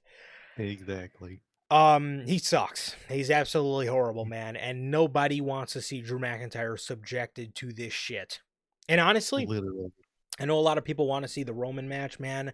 Uh, you know, you know, I originally was in the mindset of, Drew wins King of the Ring, goes on to SummerSlam. I don't think that's happening. I think Drew McIntyre gets knocked out of the tournament by maybe by a guy like CM Punk, whether that's in the finals or something like that. Punk goes on to win the title, and maybe at SummerSlam, maybe the summer feud is Drew and Roman. We get Drew and Roman at Mhm. SummerSlam. Drew wins, and then he goes on to face CM Punk for the WWE Championship at WrestleMania 34, or I always call it 34 because the logo looks so similar. 42. He goes on to WrestleMania 42 to face CM Punk. That's where I'm at now, or at least the way WWE is currently booking. That this could probably be the best outcome from that. Yeah, I, that's I, what I'm thinking. I think that's a general direction. Cena beats Cody, Punk beats Cena, and then Drew beats Punk. I think that is the direction overall. So it's good, but like, fuck. That's probably next year. Damn, dude. He better Doesn't end. hope, which there's a good possibility. The Roman feud is going to be great. I will. It'll be So cool, but fuck. yeah, I mean, he's definitely going to have to. They're going to have to make sense out of him dropping the Bloodline Hunter story for Damian fucking Priest, for Because WrestleMania. he Um, eliminated him in two different matches. Okay. eh, And fucking Roman Reigns and his bloodline fucking costed you world titles multiple times, but okay, alright. Okay. C- CM Punk, Roman Reigns, and Seth Rollins. They have the last segment of SmackDown on this episode from Bologna, Italy. And Roman comes out there, and shortly after Seth comes out there, and CM Punk comes out there. He's standing on the top rope as he just got done doing his, playing up to the crowd. He tells both of them that his hand is not taped to hold a microphone. He tells Big Chief and Grimace. Seth Rollins was dressed in like all violet. Hmm. So he says Big Chief and Grimace. He tells both of them that they cannot beat him without the help of each other. He looks at Paul Heyman, he looks at Roman Reigns, and he says to him, uh, you, as a matter of fact, your family wouldn't have gotten out of war games if it wasn't for my help. And by the way, I'm still owed a favor for that, Paul. So Paul is saying, no, not now. Not now. And he then he then he then looks at Paul and he says, "This is going to be the most interesting part out of this whole thing, out of this Mhm. whole feud. I think when it's all said and done between the three guys." He looks at Paul and he says, "By the way, Paul, thank you for delivering your tribal chief to me on a silver platter." And Roman slowly turns his head because Right, the Roman's good. Rizzler. Yeah, he's going to start to not trust Paul Heyman, but it's not going to be to the fault of Paul Heyman. It's going to Mhm. be by the fault of CM Punk, because CM Punk is going to make Roman Reigns believe that they're in cahoots, and it's going to make Roman uneasy. And I think that's going to be the best part out of this whole thing, which honestly, bro, at that point, you should just did Roman and Punk, but okay, different fucking story for a different fucking day. Because Rollins, in that might feel like the odd man out, and do not. And I see a lot of people saying this. Well, wouldn't it? Wouldn't it be so shocking if everybody thinks Paul is gonna turn on Roman and join Punk? What if he turned on both of them and joined Rollins? Listen, you know, It sounds um, ass. uh, look, man, It is it, cheese. if that were to happen, I'm not gonna say maybe they couldn't make it work, but what the fuck is that? I mean, are you kidding me, dude? I mean, Yeah, who wants I mean, to who who laid up in bed at night in that creative department and said, "You know what? What dude, if we it, put Paul Heyman with Seth Rollins?" What? like, bro, that, no, that sounds horrific. I do not want that. If you are going to put if you're going to put Paul Heyman with anybody, he needs to be with one of the next young guys, okay? He needs to be Braun with Breaker. Solo Sokoa, Jacob Fatu, Braun Breaker, Oba Fem is somebody young, okay? Um Yeah, literally somebody young. I mean, why would you put him with already established made Seth Rollins? Now sure, you could say, well, Roman was established and he put him with Roman, so was Punk.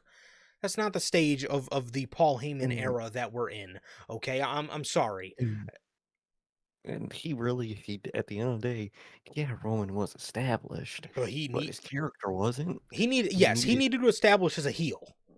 exactly, and that's what he helped him with. None of these guys. Seth Rollins has been a heel multiple times over in various versions, and he's fine on his own. Same with Punk. Now he did it with Roman. If, like you said, if he's moving on, it's to someone younger. Yeah, and honestly, man, I think the winner out of all this, I could see being Seth Rollins, just because I you know I It slide in. I feel if he doesn't win, he's just gonna feel like the biggest third wheel ever, Hmm. which is crazy because he's Seth Rollins and the feud with CM Punk should have been a big thing. But I don't think what WWE realized is adding Roman and Punk in there, all the attention is going to be put on that, because unfortunately Seth is the least star out of all three of them. Now, that's not, again, not saying Seth isn't a star, but you put Roman and Punk in the same ring together, people are going to focus on Roman and Punk. That's just, And like even in kayfabe storyline wise, yeah, they all have like a triangle beef with each other, but it doesn't connect in a way where a triple threat is warranted. At the end of the day, still to me, like I don't understand why they went the triple threat route. Like, yeah, Roman doesn't like Seth. Seth doesn't like Roman. Punk doesn't like Roman. Roman doesn't like Punk, and they all don't like each other. But it's still like doesn't fit a triple threat. Not when it's not for anything. Like with what Logan always says, it's for nothing at the end of the day. So why are you all fighting? well, hopefully, with what happened on Yeah, Monday Night Raw, we get yeah. some sort of reveal on SmackDown this Friday. But yeah, I mean, it just it feels it just feels, again, it feels a little bit like, Seth Rollins may end up being the odd man out here with the whole Paul Heyman inclusion. Um Mhm. but yeah, I mean, the segment, so Roman slowly turns his head and he looks at Paul, and in doing that, CM Punk blindsided him from behind. He beat the shit out of Roman. Seth jumped in, started attacking, and then a whole brawl broke out. And periodically, at different points of the brawl, each of the three men pointed at the WrestleMania sign, and it got announced afterwards that obviously this is going to be a triple threat at WrestleMania, man. And sure, it's going to be a great match, and I hope they tell a great story, but I really just hope that Seth doesn't end up feeling like the odd man out here. I really hope not, man, because Roman and Punk is such a massive interaction that I wouldn't doubt if he feels out, if he feels like the odd man out. Yeah, and it just, yeah, I know this was, really, week one of all three of these guys face to face, but I really hope, and I think we will, but, I just, Mhm. I hope and pray that WWE lets these two, or lets these three have, triple threat promo battles like we used to get with Rollins, Drew, and Punk. You know what I mean? Because those Yeah, were great, and all three of those those are great. guys, those were phenomenal, and all three of They those both guys, sounded off. yes, they need to have those, because I don't want to see too much of just brawling, and I want to see them play to different of story, or the different stories which each three guys, man. So, and there is a lot of Mhm. story there, so I hope we see more of that, and I think we will, but um just I guess a little concerned. But yeah, that was everything from SmackDown. That was everything from SmackDown. Like I said, pretty underwhelming SmackDown, aside from those three, or aside from those couple things that I read off there. And we did get a little more insight in what I like to call the either "we got you next week" or "we got you on Friday" segments, because they did the same Literally. thing last week with Seth Rollins, where he basically just came out there and said, "Hey, we got y'all next week, bro," or "I got y'all Friday. I'm gonna be on Friday, so watch then." Literally. Got it yet again. Paul Heyman did it the week before. He was on SmackDown, and he basically came out there and just told the crowd, "Hey, we got y'all next week. Roman's coming back." So, Thanks. yeah, Thanks. thank you, Paul. Thank you. Bought my ticket and I just get announced that the show next week is going to be the more important one every time. So, Monday Night Raw, your March 24th edition of Raw from Glasgow, Scotland.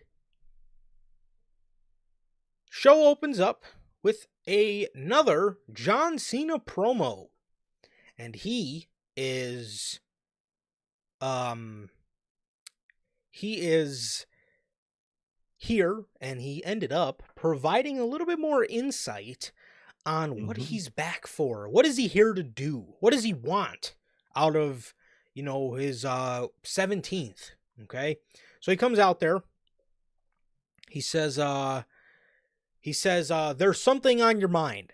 It seems like you have something you want to say to me. He says he turned the spotlight on the fans, and he can rip any one of them to shreds. He talked about how the fans loved the little kid from last week. Everybody knows the Brussels kid, the poor young Hilarious. boy who was there was a video going around to him where he said, I love you, Cena, and not 20 seconds later, Cena obliterates him, and they put the camera on him. Crazy work. Poor And guy. that cameraman was smiling. That's devious. So he says he talked about how the fans loved the little kid from last week. And then he gets interrupted with a "fuck you, Cena" chant. And he says, who is worse, me or the people who reposted a defenseless kid getting destroyed? Because all of you are horrible people. He says, tonight you all get to find out what is going to happen for the years of abuse you put me through. He says, 25 years I've been put through abuse, and you've been chanting profanity. I've been paying attention, and I've been studying you, playing you along, and doing so, you've told me everything about you. He says He knows more about the fans than they know about them. He says, your life is sad. This is the best it gets for you. But to me, you've been nothing more than an experiment. Rats in a cage. He says every moment in his career he has learned something from us. He says, when I bled, you thought I was tough. When I spoke, you thought I was oh, my bad. When I spoke, you were inspired. When I was edgy, you were excited. When I was vanilla, you were bored. When I was loyal, you were loud. When I was selfish, you were disrespected. When I speak in rhythmic tones, you say what? You make this so easy. He says, you so desperately want to matter. And the most important thing you told me was in April of 2005.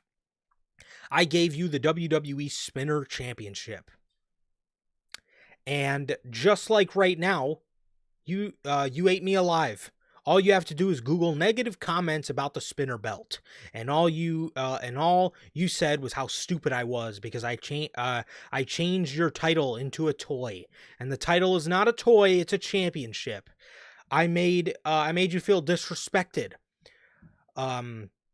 Your legacy and or I made I. Ooh, my bad. The title is not a toy, and it is a championship, and I made the championship feel disrespected, and I made your legacy feel disrespected. And now that I know that, I'm going to ruin wrestling. I'm going to ruin wrestling for every fan, for every wrestler, and for everyone. At WrestleMania, I make history, winning a 17th championship, and I force you to forget the name Ric Flair. You'll never but you will never forget to say the name John Cena. But even worse, I'm going to win the championship and retire with it and take it home with me and leaving all of you to create a new toy belt. I will be the last real champion in WWE. I will walk away with your dreams and your tradition, and there is nothing you can do to stop me.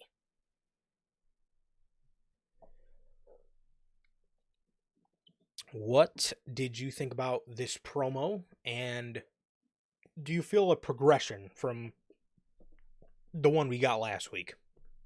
Definitely, definitely. I think we did, man. I think we did. I think next week they got to push the progression, with more Cody and Cena interaction, like more time with those two interacting with each other. But other than that, no knock on this week. I really like what they did here, and I think there is a progression with Cena, man. He, like you mentioned before, you read off the promo. There was definitely a progression in, now we know kind of what his goals are for WrestleMania and, his post WrestleMania goals, man. He not only he wants to win the title, he wants to go and retire with it, man. And I like that mentality that he has. This is kind of what, everyone was speculating would be his mentality, and it is he's taking it home with us. He gave it to us, and he's taking it, man. And I like that. I think it fits this, change or reveal of his true character the whole time, man. And I like it, man. I like it. I like the direction they're going. I like the direction of, Cena's mentality with all this, and just the way he is always right. I will say Triple H is really good at making a heel that what they're doing isn't good, but at the end of the day they are right. Um, Triple H is good with that, man. He did it with Drew and so many others, and they're doing it with Cena, dude. And I think it's been doing really well, and I think so far the character is very successful, man. But what about you, man? Do you think there's a progression, and what'd you think of Cena tonight? I thought Cena was phenomenal. I Hmm. love again, a lot of people are probably going to complain like they did last week, but we are here to not discuss those people No. because those people are like talking to a brick wall. I thought this was great. I love one thing I love about this heel John Cena is his dissection of an audience. I mean, Yeah. he will break it down in plain, bold, Time New Roman's font, how fickle and how dumb each and every member of the audience is, and I love that. Um, Everything he does, he could push back. Like what he did last week with the kid, he pushed it back on the audience, and that was yes. perfect. That's Yes. perfect. And that was one thing I love about the whole new gear and the whole new music thing. It's like, obviously, would we all love to have seen Cena with new gear and new Yeah. music? Absolutely, we should have. But I love how he took that. That's not to, again, that's not to say I can't But love how he turned that on everybody and said, yeah. you guys want new gear, you guys want, me to come out in this or that, or you guys want new vocals on a theme song? No. And I've seen all the I've heard and seen about every song that everybody has wanted John Cena to come out as a heel to. You look at the one song from 2012 that everybody throws around. You look at Bad Man from his Mm, 2005 album. I've seen all the songs. They're really good, and I would love to see him come out to those, but I love also how he spun that and said, I'm not doing that, and it's your fault. It's not my fault. mhm. It's, I love that. And I love his dissection of a crowd. And like I said, last week, everything the fans ever did to him is going to come back and bite him in the ass. This motherfucker is citing April 2025 or 2005. Sorry. This motherfucker is citing April 2005 as a source for why he turned Right. heel. And that's brilliant. That's brilliant. And Mhm. again, what did people always say about the spinner? He He's a can't throw me spinner. in there. He can't throw me in there. The spinner is my favorite championship of all time. If I ever held that belt as a replica, I would probably a tear would probably roll down my eye. That title is so special to me. But I one day I will have one. But regardless, a lot of people said for years this belt is ugly. I can't imagine the Undertaker with this title. This title's a piece of shit. It's a toy. It's this. Blah blah blah blah blah. All this other stuff. People have said this, and uh, it rings true. And now he's Mhm. throwing it all back in your face, man. So this is one thing, like I said, I love about the heel John Cena character is his ability to just throw things back in the fan's face. It's and just completely dissect an audience. I thought it was great. I thought it was great progression, and this was obviously the best part about Monday Night Raw. This was obviously the Yeah. best part about Monday Night Raw. There wasn't too much to look forward to, but if there's anything you could look forward to, it's the opening trumpets to John Cena's fucking theme song in the beginning of the song. So yeah, I thought this was great. And then too, this whole thing about you guys are gonna have to get a fake toy belt. Mm. What if Okay. John Cena wins the championship at WrestleMania Okay. and retires early, and they hold a Mm. championship for a belt, Oh, I a- get what you mean. and That's good. and CM Punk wins the belt just for Cena to come back and hold up the real title. Now, if you look at the parallels, that is exactly what happened Reverse. in 2011, but instead it's Mhm. Punk who's now playing the Exactly. role of John Cena. Poetry. It rhymes. Imagine that. Imagine That's that. And then we get title for title John Cena versus CM Punk, WWE Champion versus WWE Champion at SummerSlam. Who is the real world's champion? man. I like it, man. I like that a lot. I can definitely see that with that tease. I wouldn't be shocked, man. I like that idea a lot. Because he could say, man, I hit 17. There's nothing else for me to do. I don't know what am I gonna do. Go face somebody for your guys' amusement? I'm going home. And all that happens. It fits within his character perfectly, dude. Yep. And then, two, you look at John Cena. You look at John Cena, and the last time we seen him with Punk, they were on good terms. Imagine Cena doesn't have a beef with Punk. But Punk's already called him out once. And maybe Cena might be a little ticked off at that, but maybe he respects Punk. Similar to back in the Mhm. day, how Punk hated Cena, but yet he respected Cena a hell of a lot more than I respect a lot of people in the back. Isn't that line familiar? I mean, come on, bro. Mhm. And then once Punk wins the world championship, Cena comes back because I could spit in their face. I don't really respect the audience, but I didn't imagine you would disrespect me like that. You would win the Mhm. championship that I retired with. And you throw it on the fans again. They hated when Cena did what CM Punk is doing right now, but you know they're gonna cheer when Punk wins that thing. So hypocrisy again with the crowd that he could point out. It perfectly fits when what the story they're telling. That that would be fucking dope, dude. That would Hmm. actually be pretty fucking dope. Um that was the first thing I thought when he, said he was going to retire with the championship. I immediately thought to myself, man, well, wouldn't it be cool if he like retired early, like Raw after Mania, just straight cold walks out? Would be shocked again. It fits within his character. Yeah. Because who's he going to defend against? He's not going to defend against people. Because people want to see him face that person. He don't care anymore. That's exactly what he hates now. It fits perfectly within his character.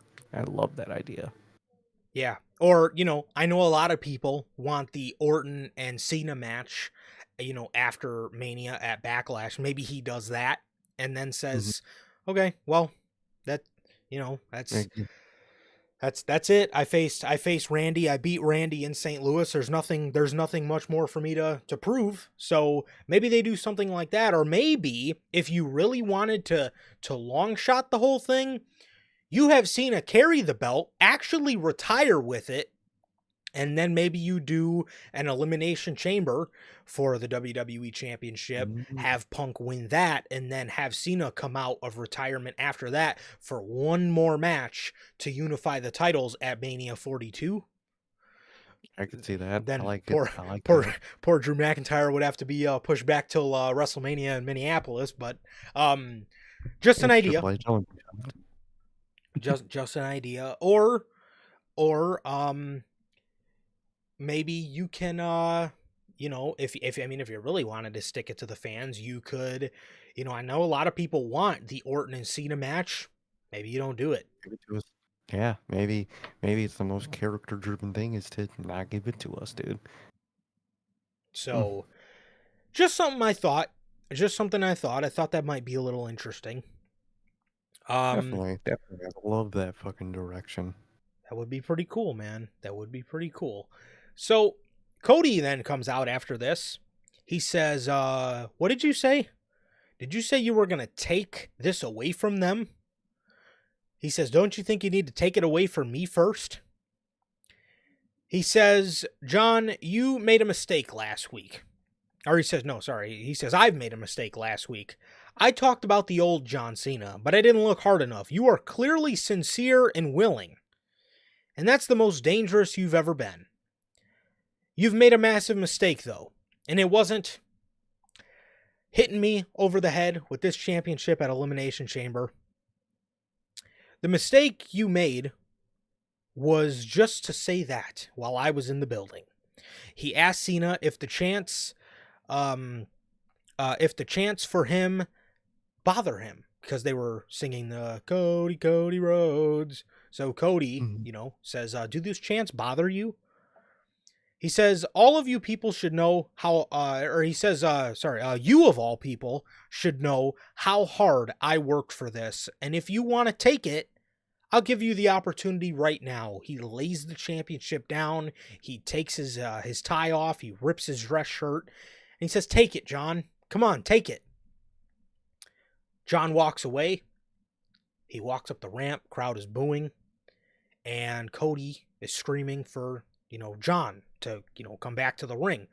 John walks halfway up the ramp. The crowd cheers. He stands there and he walks away again. Cody says, I can't let you do this right now. I need you to see me, and I need you to understand that your psychotic need to take this does not outweigh our need to keep it. The champ is no longer standing there.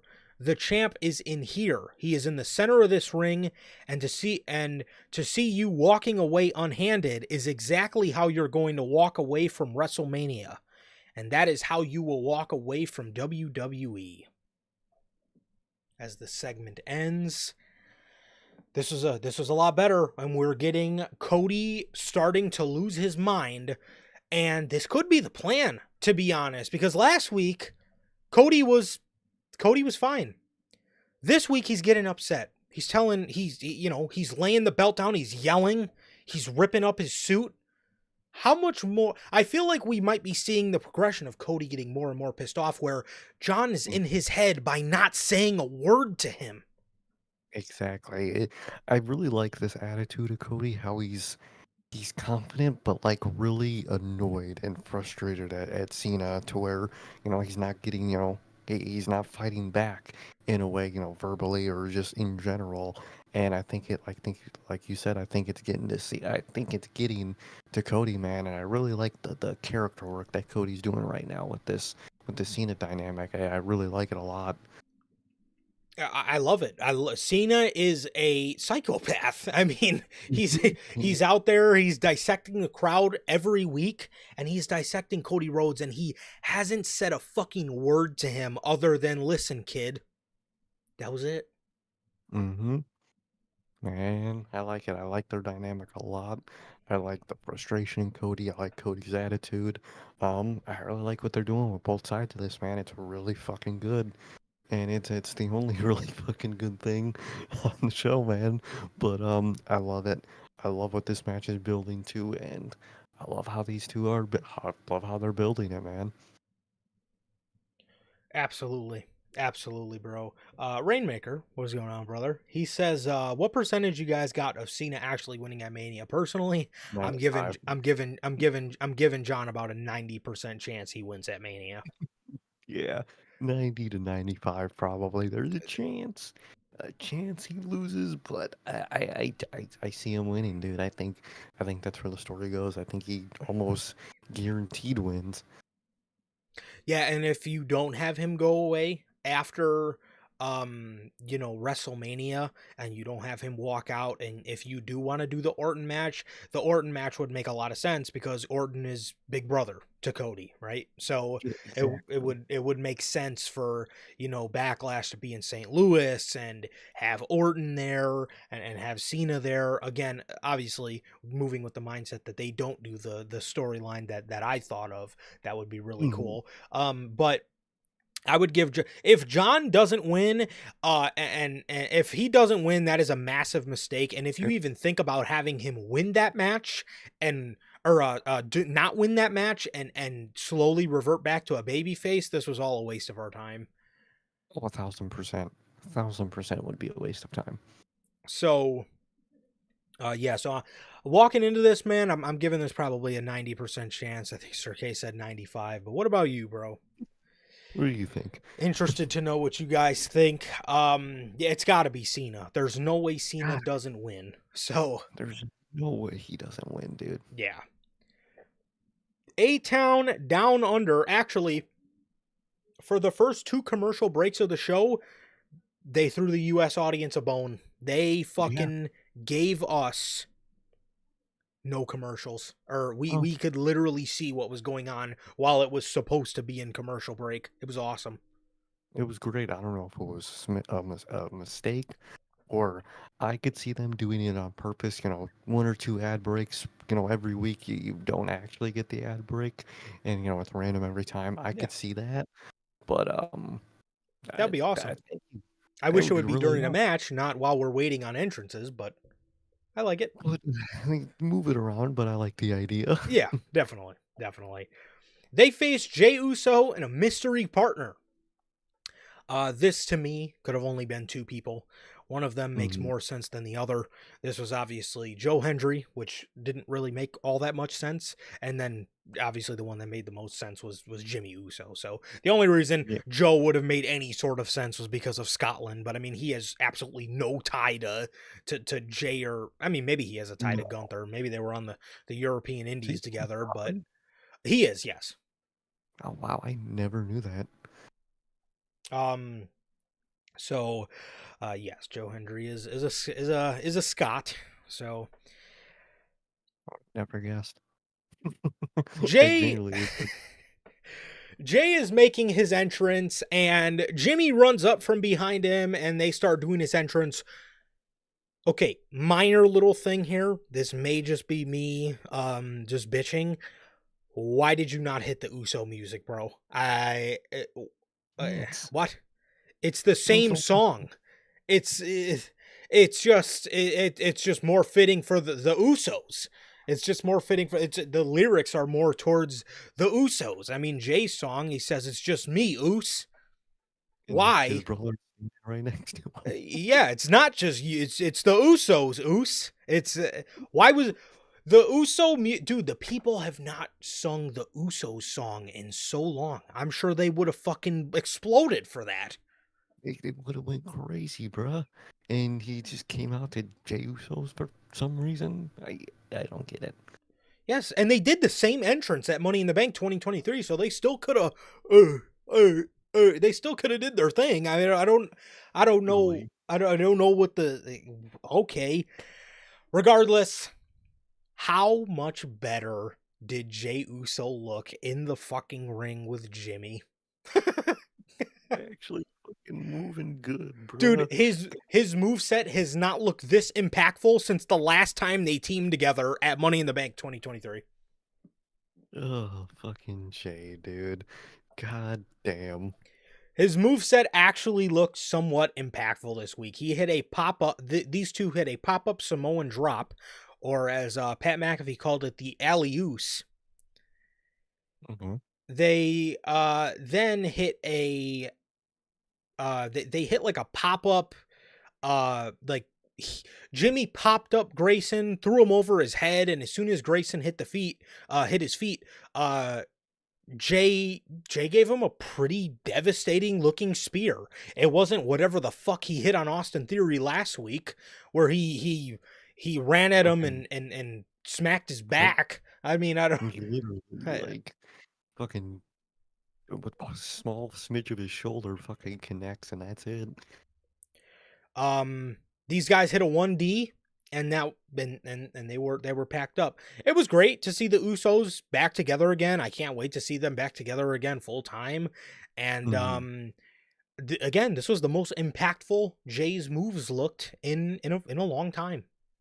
Definitely, Jay looked great tonight, and yeah, it was nice to see those two together again, and Jay actually looked fucking good. He did, he did. So this week, the Usos are on top of they're on the top rope celebrating. Jay is in one corner, Jimmy's in the other. Jay gets Jimmy gets thrown off the top rope by Gunther. Gunther climbs in the ring and starts attacking Jey Uso. Jay goes to spear Gunther and he trips, which allows Gunther to put on the sleeper hold.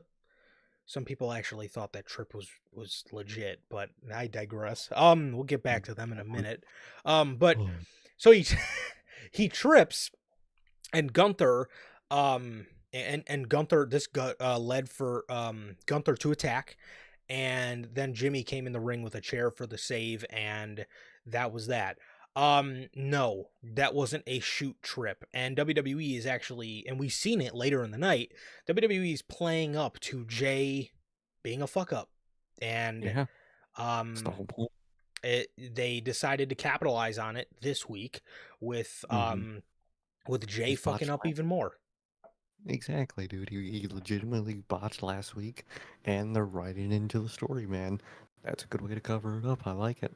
It is a great way to cover it up. I found nothing wrong with that. I know, there were people out there that thought that was a shoot trip, and I don't know what to tell you. That was not a shoot trip. Um, Gunther so would have just been standing there waiting for the actual spot to finally hit if yeah, that was a shoot trip. yeah, I wish exactly. he would go tackle him down if he did. Like, bro, what? Do you not know these?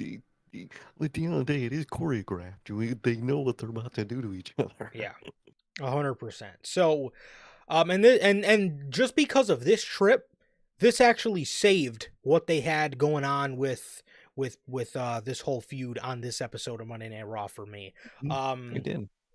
So we'll get back to that in a little bit because there is more on that.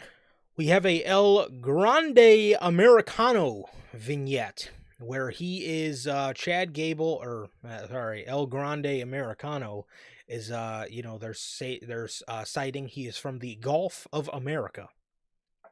And the vignette gets done. It's very old school. He's lucha libre, Mexican wrestling show kind of vibe or whatever, and he's in there doing his thing. Then we come to the back, and fucking Rey Mysterio's in the back with Dragon Lee, and he's like, "Come on, Adam Pearce. This is clearly Chad Gable. This is not." And then fucking Adam Pearce is like, "No, that's the newest Raw superstar, El Grande Americano." And Gable walks in and he's coughing. He's sick. He says he can't compete tonight because he's sick. He gives Adam Pearce a doctor's note. And Adam Pearce says, "Okay, well, my hands are kind of tied, man. This is a legit doctor's note." And Gable says, "How about Dragon take on the newest Raw superstar, Grande Americano?" Dragon Lee accepts. Rey Mysterio gets in his face, and he says, "Gable, you're a jackass." And he walks away. and Chad Gable acts so appalled by this. I love it. He goes, he's looking at Adam Pearce, like, "You're gonna let him talk to me like that?" Fucking Gable is amazing, and Ray's voice is just always will kill me. But, Man. But yeah, this was this segment as, yeah, we getting the debut of Grande Americano tonight. So Yeah. There you go. I mean, again, Chad Gable can play it up perfectly fine. I'm just always asking, why does he have to do it in the first place, dude? yeah. I mean, it's well overdue. Mm-hmm. Well overdue. The New Day were in the back. I believe they were asking for a world title shot, and then Adam Pearce was telling them they need to earn it. So that was another backstage segment for you. As right after a War Raiders video package. Yeah. Love that. Thanks. Thank you much. I'd like to see that, but thanks. You haven't been, yeah, not like they haven't been on the show in like 2 or 3 weeks, but okay. So yeah, now the New Day want in. Thanks. Fantastic. Fantastic. Keeping up on momentum.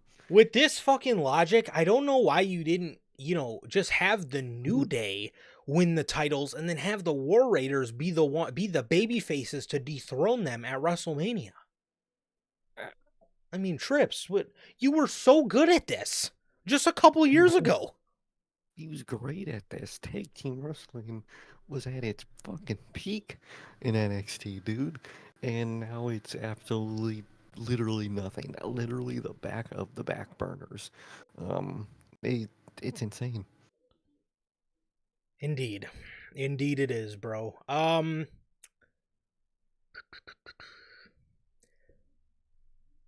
Lyra Valkyria defeated Raquel Rodriguez with a roll-up for the Intercontinental Championship.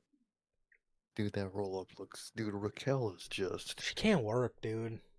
She is horrible, dude. That was the sloppiest roll-up from, obviously, Lyra did her best, but, dude, I don't know why they like her so much, dude.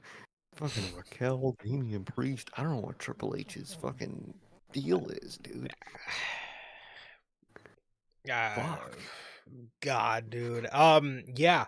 Like, why is it taking the Women's Intercontinental Champion a roll-up to beat Raquel Rodriguez? Do you know how sad that looks? Raquel Rodriguez. You have to beat fucking Raquel with a roll-up. What? On what planet does it take a roll-up to beat Raquel? One of the worst women's bodyguards in the history of women bodyguards. Literally. Come on, dude. That is just hot ass, bro. So, She gets attacked by Raquel and Liv, and then Bailey comes out for the save, and that was that. Where is Becky Lynch?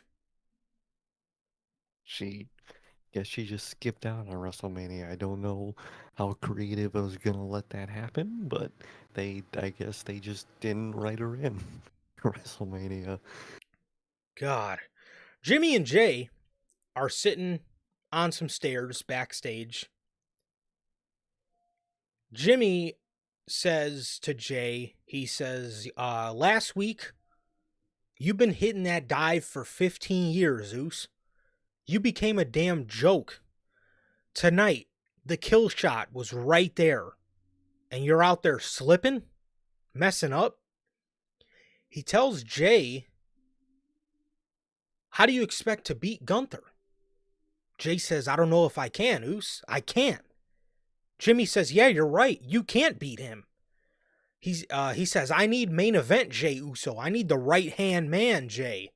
You gotta get serious. You gotta snap into this. I'm telling you right now, the closer we get to Mania, I don't want to see him yeeting.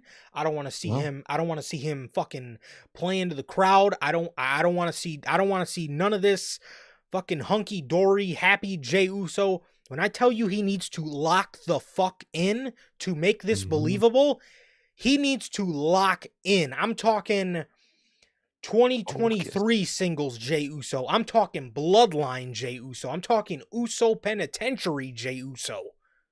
Exactly. Dude. He needs to be just pure, just focus and anger. Yes. No more. No more of this shit, bro. No more of this shit. I mean, it needs this. Save the yeeting, save the moment for WrestleMania, because again, Jay, the way Jay is, this looks so unbelievable. It's got to be one of the most unbelievable things that will ever happen if he beats Gunther doing the same shit that he's doing now. Exactly, dude. He needs to lock in and be serious and fucking focus, or else it's just not believable in the slightest. Yes, telling you, I don't want to see none of it until we get to WrestleMania. Not a fucking thing. So, and I'm sure that's wishful thinking, because you know he's going to be coming out there every fucking week, talking about how he's upset and he's depressed that the fans are, you know, saying he can't do it, and he comes out happy every week. Like, dude, you gotta, this character has to lock the fuck in. He has to. Mm-hmm. So, you know, I don't know. I just hope. I really just hope. I really hope he can lock in, man. And I really hope, you know, and you know, he can still cite the crowd as to, you know, helping him with their energy. Yeah. But he needs their energy. I don't want him giving any energy back to the crowd. He needs to bottle all that energy and aggression up for WrestleMania. Mm-hmm. I think that's just the natural progression of where this character needs to go, because he needs to, if this guy's going to be a world champion, he needs to lock in for Gunther. Oh, 1000%. So Jimmy says, hold on. He walks around the fucking corner and Gunther's just standing right there listening to everything that they just said, just pacing in the hallway. Why they couldn't have had him like a door or two away, I don't know, but not only did James walk away when he went to go talk to fucking Gunther, like obviously you could hear him around the wall. Why would he not also confront Gunther? And why did Jay act like he knew exactly where he was? yeah, he's like, hold up. And he walks around the corner and there he is, like, did you know he was here the whole time? Like, what? And yeah, where was Jay? Was he peeking his head around the corner? Like when you're when you're a 4-year-old and you're creeping your head around the wall trying to see if fucking Santa Claus is real. I mean, is he peeking his head around the wall? Like, what, or did he just leave? Like, he did. I think in the shot you could see him walking up the stairs as Jimmy walks down and turns the corner, but like, how did Jimmy just know he was there? he literally He literally literally. just pulled up and just walks the corner and just, hey man, what? What the What? hell? But That anyways, was a really bad fucking. They usually WWE is on point with that production, but that looks stupid as it fuck. looks so weird.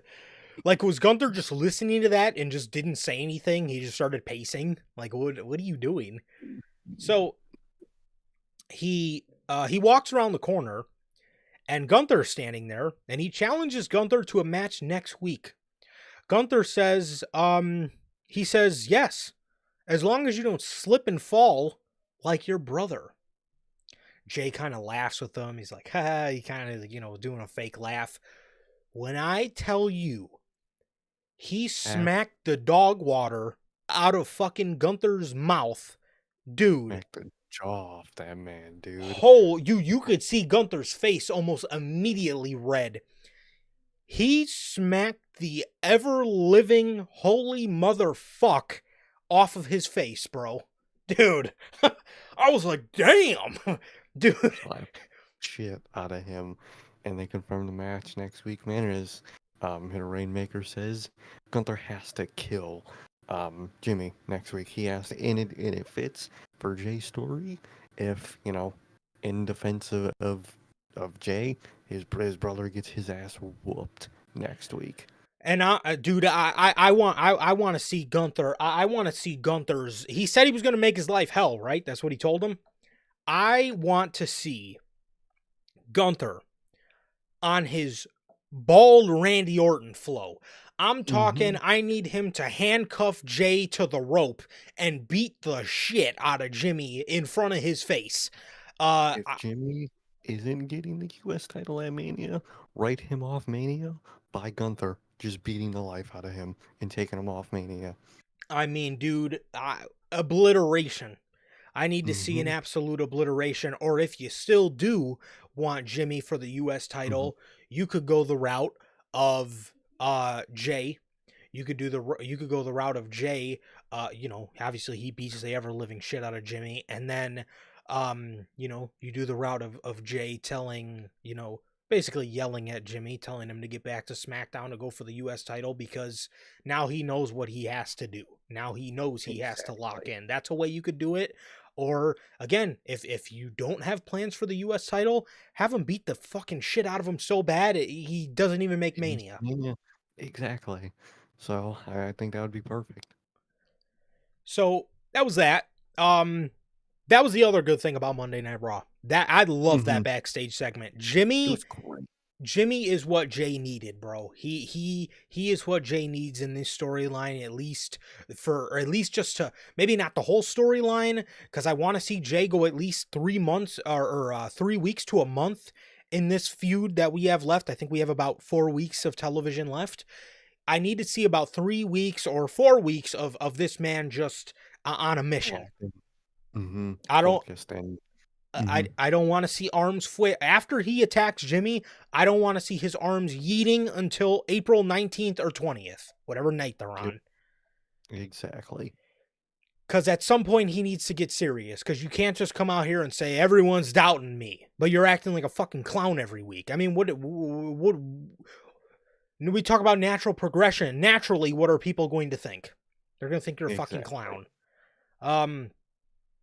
So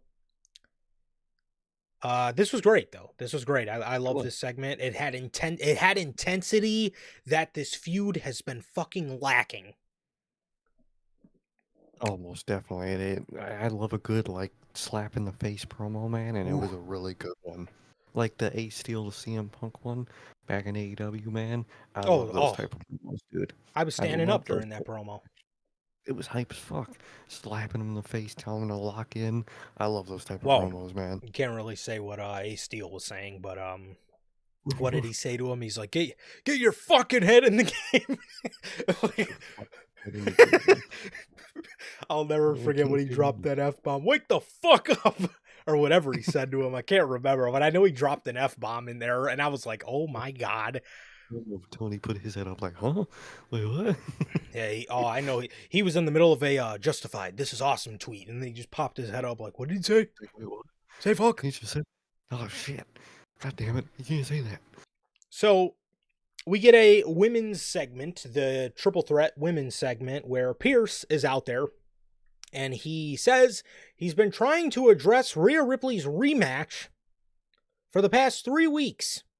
And I'm out here to address it. EO comes out, interrupts him. He then says, okay, well, since you're out here, I'm here to address Rhea Rip. And then Bianca's music hits, so he's gradually getting more annoyed. And he says, okay, well, now that both of you are out here, I'm here. And then Rhea's music hits, so now he's just yelling. And Rhea gets down to the ring.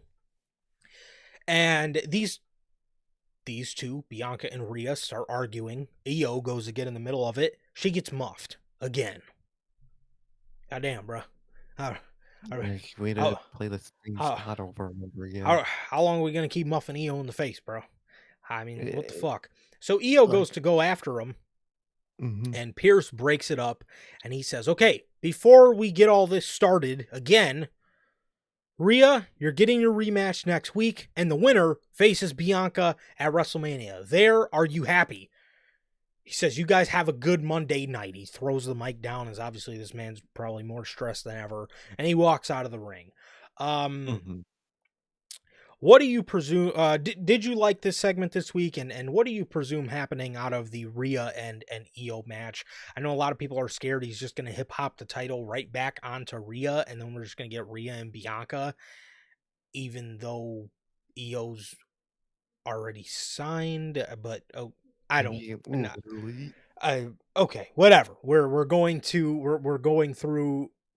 I guess the match is not as official as they made it out to be with the contract signing. But Rhea and EO, the winner of that, goes on to face Bianca. So how do you think this match is going to play out, and what do you think is going to happen here? Overall, for the segment tonight, I think it was all right. I like the Adam Pearce, vibe to it, but just it was literally just a muffing thing. You did it once. It was really cool in that moment, and it fit that moment. It did not fit tonight, and please stop spinning the same thing because it worked the one time, man. So other than that, I like the segment tonight, man. And next week, some variation of somebody getting overzealous and either it's leading to the triple threat, dude. That's all. Like either way, it's gonna lead to the triple threat. Something the match isn't gonna get finished. It's gonna get finished in a bullshit way. So some odds to an end where we're getting a triple threat, man. But what about you? What'd you think of the segment tonight, and how do you think next week goes?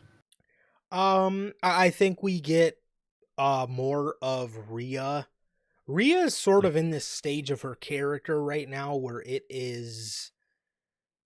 she's sort of like I don't know, like maybe like mentally breaking down to the way it's like hard for her to control her emotions. So I honestly see something along the lines of her and Bianca getting into a beef again, and the match ends. Well, actually, it did get confirmed. Bianca is the special guest referee, so it's gonna be some sort of shenanigans with Rhea and Bianca. It's gonna cause Bianca to Bianca is going to be the cause of Rhea losing, and then in some roundabout way, I think they continue to disrespect EO, and I think it's going to have to take EO saying, give me both of them. Like, I'm tired of this shit. Let me just face both of them at WrestleMania. And I hope that doesn't cut too close to Mania, because I don't want them to completely undermine EO unless that is your plan, and if that is the long goal and the long term of this thing, and you're going to have EO eventually win at WrestleMania, and you want to, them undermining her is a part of the plan. But I think it's going to be some sort of fuckery where, Bianca gets Rhea to lose the match somehow, and then Rhea's eventually going to get put in. So, as for the segment, I thought the segment was okay. It's just, again, the muffing thing. We've done this for 3 weeks in a row. EO just keeps getting muffed. I mean, she's the most disrespected champion in history, man. So, so maybe not in history. There's been a lot of people to give her a run for her money on that, but she's been very disrespected so far in this reign. So I don't know if that's the plan or not, but we will have to wait and see on that. However, the next match is El Grande Americano versus Dragon Lee. The match was pretty good. Obviously, Gable is tremendous, or Logan's saying that it's not Gable under the mask. So moving hypothetically, if it's not Gable under the mask, then the new guy looks pretty good. It looks pretty good, Just man. like Chad Gable, which is such Yeah, a coincidence. it's pretty weird, but he pulls Dragon Lee's mask off. And puts him in an ankle lock. And Dragon Lee taps out. So that was that. It's a pretty good match. These two are working their ass off. And yeah, like I said, I thought it was really good. I thought it was good stuff. So what did you think of the match? It was fine. It was a good match. It was a Chad Gable match, so it's going to be, a Grande Americano match, so it's going to be good. But I just don't know where we're going, dude. I don't know who this is for. I don't know where we're going with this, and do you have any ideas where we're going? Because, they could, if Penta isn't facing Braun, they could add Penta in the mix and do, LWO and Penta versus American Made, but that sounds kind of ass, if I'm being honest. So I don't know where this is going, man. Yeah, that's kind of what I originally thought, something with Penta, but then obviously with Penta and the whole IC stuff, I don't know if they're Yeah. gonna do like LWO and maybe like Ray Phoenix for a one-off at Mania. Maybe like Ray Phoenix comes in to help, Ray and Dragon to go against, Chad Gable and the New Day. I don't know, man. I don't know.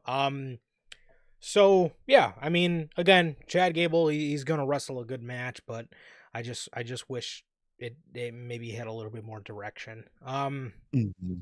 CM Punk. CM Punk comes out for the weekly "We Got Y'all Down the Line" promo. Yep. This week it was a "We Got Y'all" Friday. Yeah. He comes out. He does his Yes. shtick. He says, "It's great to be alive with my friends in Glasgow, blah, blah, blah." He says he's not in a good mood, but it's hard to be mad when you come out here to an ovation like that. He says he hasn't slept well because of his uncertainty of his road to WrestleMania. Didn't your man just get no? Okay. Yeah, and then literally right after that, he said the match is confirmed. So you have know a what road. you're doing. The road is paved. You just have to get there now. But okay. Okay. He says because of the uncertainty of his road to WrestleMania. He says what he wants he says what he wants is not what he's getting. Or am I? He says what I wanted to do was win the Royal Rumble, and then what I needed to do was win the Elimination Chamber. He says but the more things change, the more they stay the same. I work with children. Go to reference. He says the champion of being a diaper piss baby is Seth Rollins. He screwed me at the Elimination Chamber, which doesn't get me what I want. He says to two people, this is personal. To me, it's just business. He says the two men that stand in my way gotta go. He says Seth has been crying since I came back. And Roman, he sees in real time that his wise man isn't just his wise man. He says this Friday in London, we are going to have a contract signing. He says he wanted to hear, he says this Friday in London, we're going to have a contract signing. He says, why are you guys booing? Is that not what you wanted to hear? Well, that's not what I wanted to hear either, because I wish it was tonight, but I cannot wait till Friday to get this contract in hand. to see if it gets me any closer to what I want, or if it's just another rug pull from the powers that be. He says neither of them have been able to beat me without the other one's help. And the second thing is I brought both of them into this business, and I cannot wait to be the man that takes both of them out. Best in the world. And that was the promo from Punk. I mean, it was a good promo. I mean, I will say it wasn't as bad as the Seth Rollins one or the Paul Heyman one in terms of the we got y'all Friday promo. But I mean, he did say a little bit of substance in here while it's talking about the contract, and does this get him any closer to what he wants? Does this mean the winner of this match is getting a WWE Championship match? Very interesting. That was the most interesting part of this promo, was there's definitely something in that contract that CM Punk is aware of and Heyman's aware of that the other two aren't aware of, and that's the interesting part about that, what that contract signing is going to be. Definitely. So it is very interesting to see. I obviously love the Brawl Out reference. That got a laugh out of me. Laugh. But that was the most intriguing thing to me for this promo, is just the possibility of what could be in the contract. It definitely raises eyebrows for Friday, and that was that. So yeah, this is your weekly We Got Y'all Friday promo, or We Got Y'all Monday, We Got Y'all Friday, We Got Y'all Down the Line, whatever you want to call it. That promo, and it was pretty good. Like I said, the only real thing of substance in here, like, I obviously did like the lines about, neither of them could beat me without the other's help. I brought both of you into this business. Those are lines that are good. I just think those lines work better being said to their face. And I'm sure we will get there.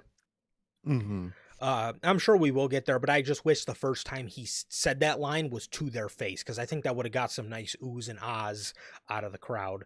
I think so.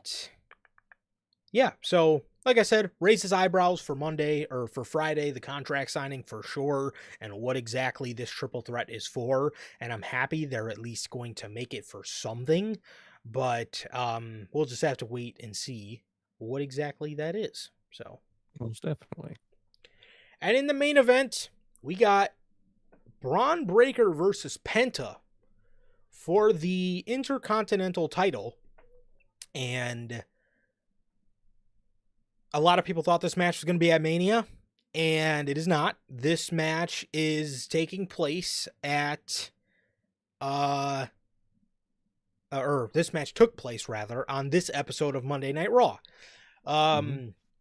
So it took place on this episode of Monday Night Raw, and, yeah, I guess that shut down a lot of people's thoughts, definitely mine, that, okay, maybe they're going Penta and Braun for WrestleMania, which, like we said in the beginning of the show, man, it just seems like they don't know what they're doing. That it just seems like they move on a week-to-week basis. Well, we want to go with Penta. No, now we want to go with a Fatal 4-Way. We'll get Finn and Dom in there. Wait, no, now we're going to go with, this guy, like, we were saying, the AJTs for a little bit, and then the multi-man match, and then a lot of people wanted Sheamus. I don't know where the fuck Sheamus went. They're on a European tour, and one of the fucking best European WWE superstars of all time isn't on the fucking show, and Sheamus. So I don't fucking know, man, but that's neither. Turn it a live event. Like, what the fuck? Like, what?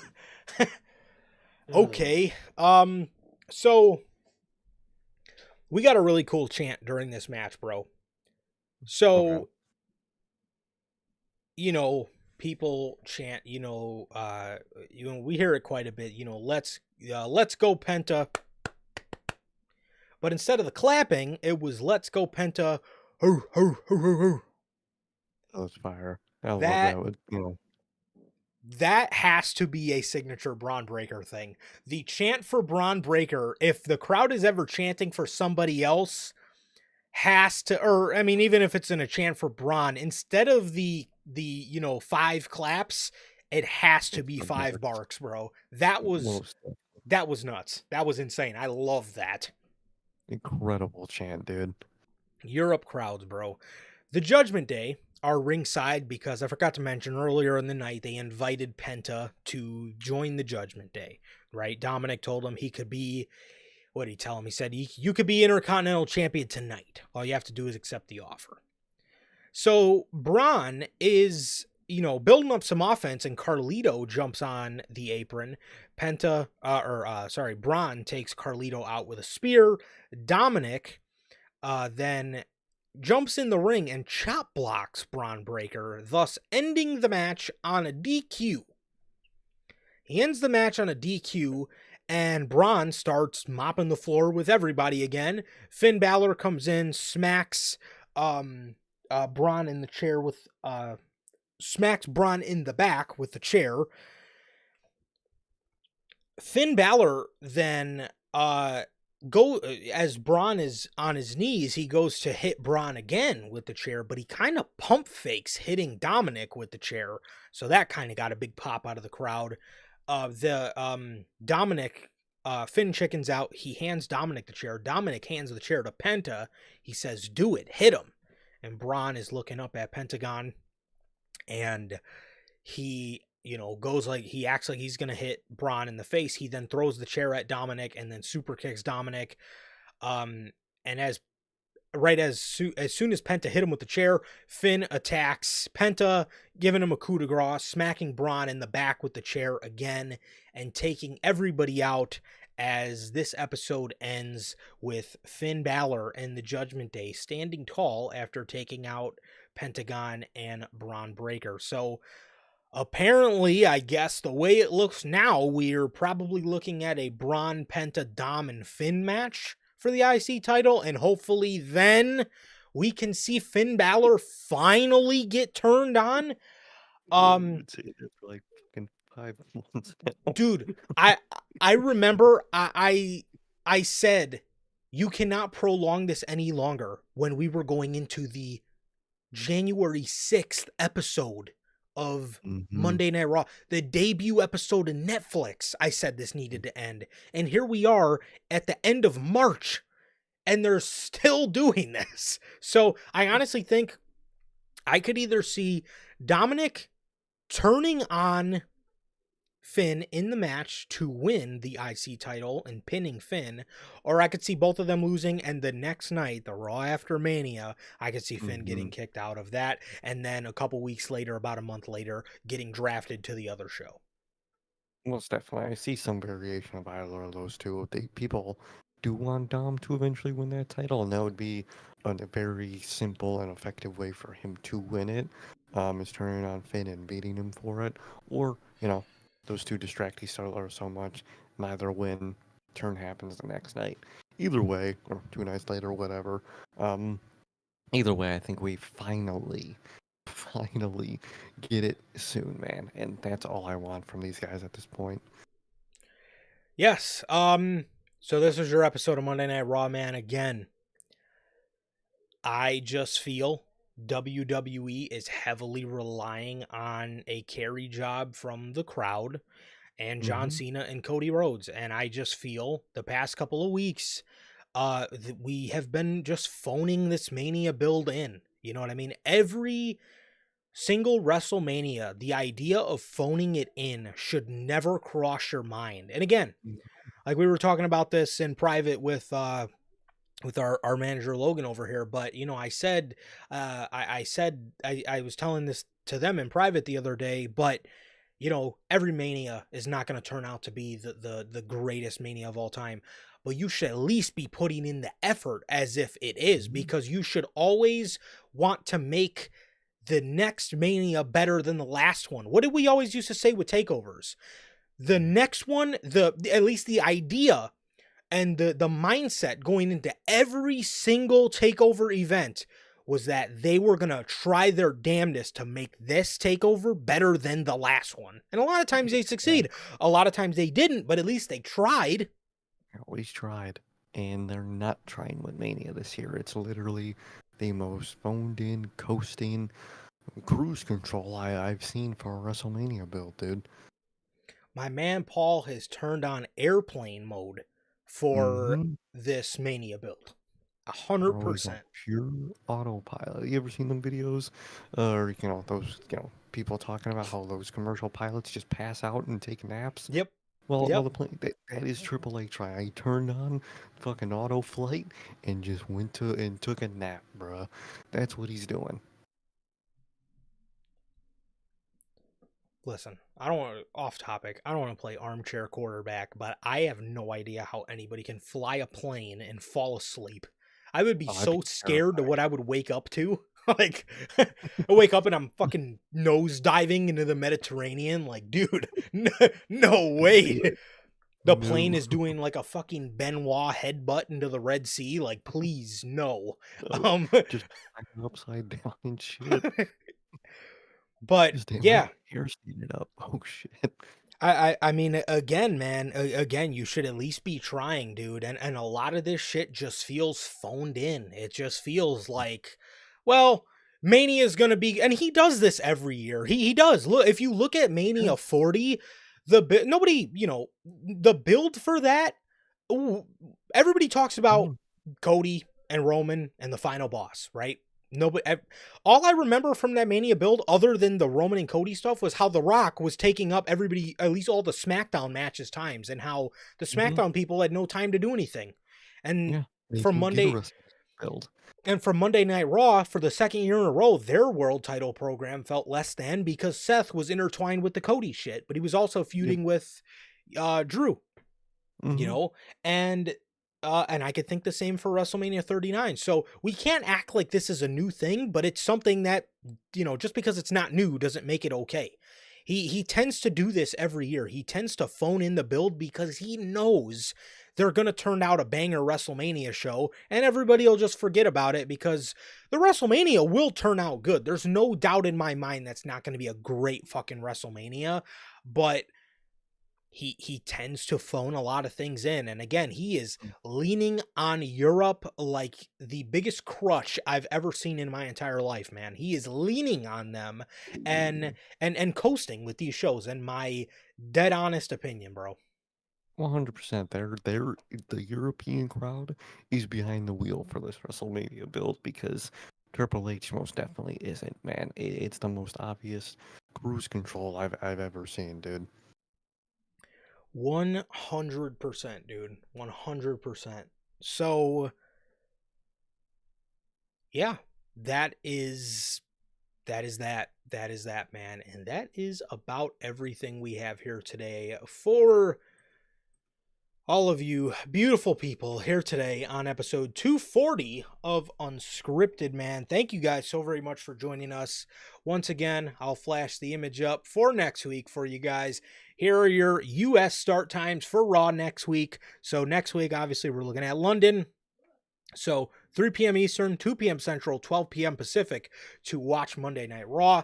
So obviously the show Unscripted should be ending at about 4:30 or 5 o'clock. So we will be live anywhere around those times Central Time. So again, 4:30, 5 p.m. Central for those shows. As yeah, that is gonna do it, man. That is gonna do it. And again, there's your fair reminder of your start times for these shows. So yeah, man, that is everything we got to cover here today for you guys, man. And that is going to do it for this edition of NHP Unscripted. This has been episode 240. Thank you guys so very much for joining us. It has been an always a pleasure for my Johnny. And I, Sir K. And that is going to do it for this edition of NHP, another edition of Unscripted. Thank you guys so very much for joining us. Please like, comment, and subscribe. We will see you all Friday, 3 p.m. Central with the news. Peace.